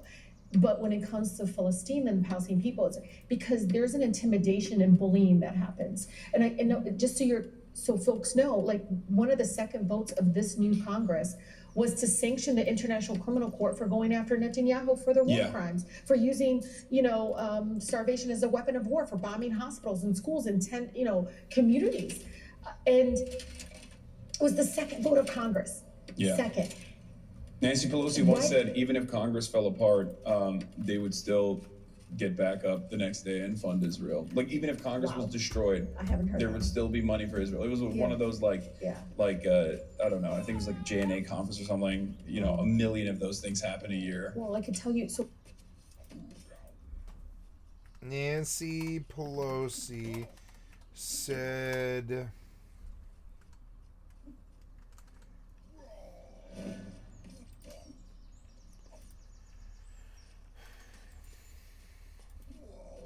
they would still was to sanction the International Criminal Court for going after Netanyahu for their war crimes, for using, starvation as a weapon of war, for bombing hospitals and schools in 10, communities. And it was the second vote of Congress. Yeah. Second. Nancy Pelosi once said, even if Congress fell apart, they would still get back up the next day and fund Israel. Like, even if Congress was destroyed, I haven't heard there would still be money for Israel. It was one of those I don't know, I think it was like a JNA conference or something, a million of those things happen a year. Well, I could tell you, so right after that, some of the new members, which I was really proud of them, they voted not to sanction the ICC. Yeah. Within a week, there was a text message to their Democratic base in their districts, because many of them were in what they call safe Democratic seats. Mm-hmm. They send a text message, tell your Congress member, why did they expose our U.S. soldiers to a foreign court, and just wham it, call your member of Congress. And again, they didn't sign, hey, we're the pro-genocide, we want to kill all Palestinians groups. Yeah. But they came off, again, using our U.S. military. That's who. No, this was to uphold international laws and international human rights laws. But they intimidate and bully. These are members that do not get money from the pro-genocide groups. Yeah. They don't. So you can look it up. They don't take money. But they are very much scared of the reaction from the group. They're going to primary me. They're going to come after me. They're going to call me anti-Semitic. I mean, it's that kind of intimidation and bullying that I think people don't pay attention to, that is also as dangerous as the donations that come in to their campaign accounts. Wouldn't you say you, Ilhan Omar, and inshallah Zohran Mamdani, and maybe some others as well in the future, kind of prove that doesn't work? I mean, it's not great. It's not great to be in your position. No. I know that, you I've said receive it. Yeah. Recently, a colleague said, what do you have done? I said, I would have voted my district. And that person responded to me and said, you're right. I said, I bet you if you polled them, it would come back 60% in support of you voting for that amendment. And she said, nah, I think it would come back as 80%. And I said, but then why not vote your district? Vote your district. They will have your back. If anything, they attack you, use it. Show them that I stood with my district and I stood with my people, and they are attacking me for it. They're trying to bully me. People will donate, they will support that person, they will knock doors because they don't want to sell out. They don't want somebody that's bowing down to the status quo. They want somebody with courage in Congress. Congress has the worst approval rating ever since I've been there. And you wonder why. It's because people don't know which side you're on. You're iffy in this side. First of all, there is no fucking strategy in genocide. Either you're against it or you're not. There's no strategy. This weapon or this weapons are weapons. The fact of the matter is, don't take it from me. Listen to the Knesset. They are telling you with genocidal language, with ethnic cleansing language, kill them all, starve them. They're blocking trucks from coming in. That's who's in charge. You think it's mega? It's mega on steroids. The Likud party, Netanyahu, and all those folks have always wanted the ethnic cleansing of the Palestinian people. Yeah. And so even though there's a small minority of folks in Israel right now speaking up, they're being suppressed, they're being targeted. And all that to say, Pikers, like, my colleagues need to listen to their district and focus on their district, not the bubble of, you know, Washington, D.C., who's like, don't do that. They're going to do this to you, or they're going to do that. If you're going to function from a place of fear and be paralyzed on a very critical issue that is not a Palestinian, a Muslim, and Arab issue, it is an American issue. One of my colleagues told me a farmer in Wisconsin got up in his town hall, asked him, why the hell are we funding this? He was proud. He's like, good. Listen to the people who might not, again, share my ethnicity or faith, are telling you overwhelmingly, stop it. We can't be supporting this and the funding. I think this played a major role in Kamala Harris's defeat.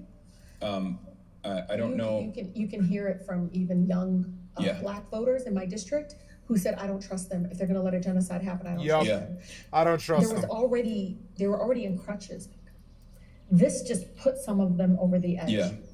I think that Ta-Nehisi Coates said it best. If you can't trust them to stop a genocide, what makes you think that they'll save democracy here in America? It was a 24-year-old Detroiter. She's 1 year. That's 1 year. I don't trust the Democrats. She know who I like actively dislike the Republicans. And all this. And I was like, wow, at 24 years old, you know a lot. That's amazing. Should have asked her if she's a Hassan Abi hit. Maybe next time. Yeah. What's incredible is afterwards I said to her, do you know who I'm Rashida Tlaib, I'm Palestinian. She goes, oh, you do look familiar. And I said, but you just mentioned the genocide in Gaza. She goes, oh yeah, I've been watching it. It's awful. And I can't believe the Democrats, because warmongering and genocide is bipartisan right now. For sure. Literally half of my caucus votes for. Yeah, warmongering is bipartisan it's not right just that, now. but it's like there's what so the much fuck is that? so That's much always coming from Republicans. The Israeli envoys but it took Democrats to get the are Republicans used to in these no pushback wars, whatsoever. And like then, Israel, Palestine, uncompromising Russia, loyalty Ukraine. That they just can't contend with that at all. So like any kind of questioning of like, why are you starving children, immediately causes them to fall apart. And I think a lot of people see that. And then the Trump administration also does insane things. I feel like half of the messaging coming out of like the admin right now is him just basically signaling to everyone that he definitely was on the Epstein lists, like he definitely was an Epstein friend. And then the other half is just like pushing for a bill that basically dictates that you go to jail if you're a nurse that at one point said free Palestine. Mm-hmm. So like when Americans see that, or when they see FEMA funds being revoked if you don't sign a loyalty pledge to Israel, of course they're gonna be like, what is this? What is going on? And then there's two things that I think I try to warn liberals and Democrats in general on. One is that there is a major messaging void. Mm-hmm. There are unfortunately not many people like yourself in the Democratic Party, or at least in the eyes of the population. People like Marjorie Taylor Greene are filling that void of being like the anti-Israel voice. And I don't even just mean anti-genocide, I mean like straight up anti-Israel. There is a lot of animosity towards this country that we have always perceived as the most moral nation. It's insane to think, but there is a lot of anger, and I think it's the number one way to communicate earnesty as a politician, because it's one of those issues where it's like so overwhelmingly popular with the base, and it's just not even talked about in mainstream outlets, even though that's changing a little bit, but it's too little too late, and I think it's a little bit of ass covering.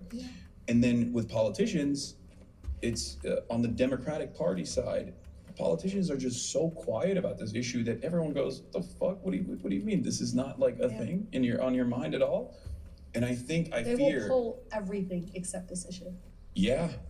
And I've had conversations with the Pod Johns, the Pod Save America boys before the election and after the election, doing an autopsy with them, and before the election warning them on this issue. And the feedback I got from them was so strange. Like they were like, well, there's a lot of Jewish voters in Michigan that really want Israel to continue doing its unlimited destruction. And I was like, that's not true. That isn't true. That's not true. Most of the student encampments I've been on and near are been led by Jewish students. Yeah. Overwhelmingly. Yeah, there's certainly a generational. Yeah, they need to separate, of course, the faith Yeah. from the oppressive genocidal policies. That's not, you know, Yeah. No, they're when doing. they say not in our name, that's what they mean. Yeah, also, it's that kind of messaging coming from supposedly progressive individuals or like people on the liberal side create what I like to call woke loyalty, where you're just like, oh, this person is Jewish, of course they love Yes. Israel, and that's a good thing, versus what someone like a neo-Nazi says, oh, of course those people love Israel, and that's a bad thing because they're Jewish. So like they're saying the same thing. So if like the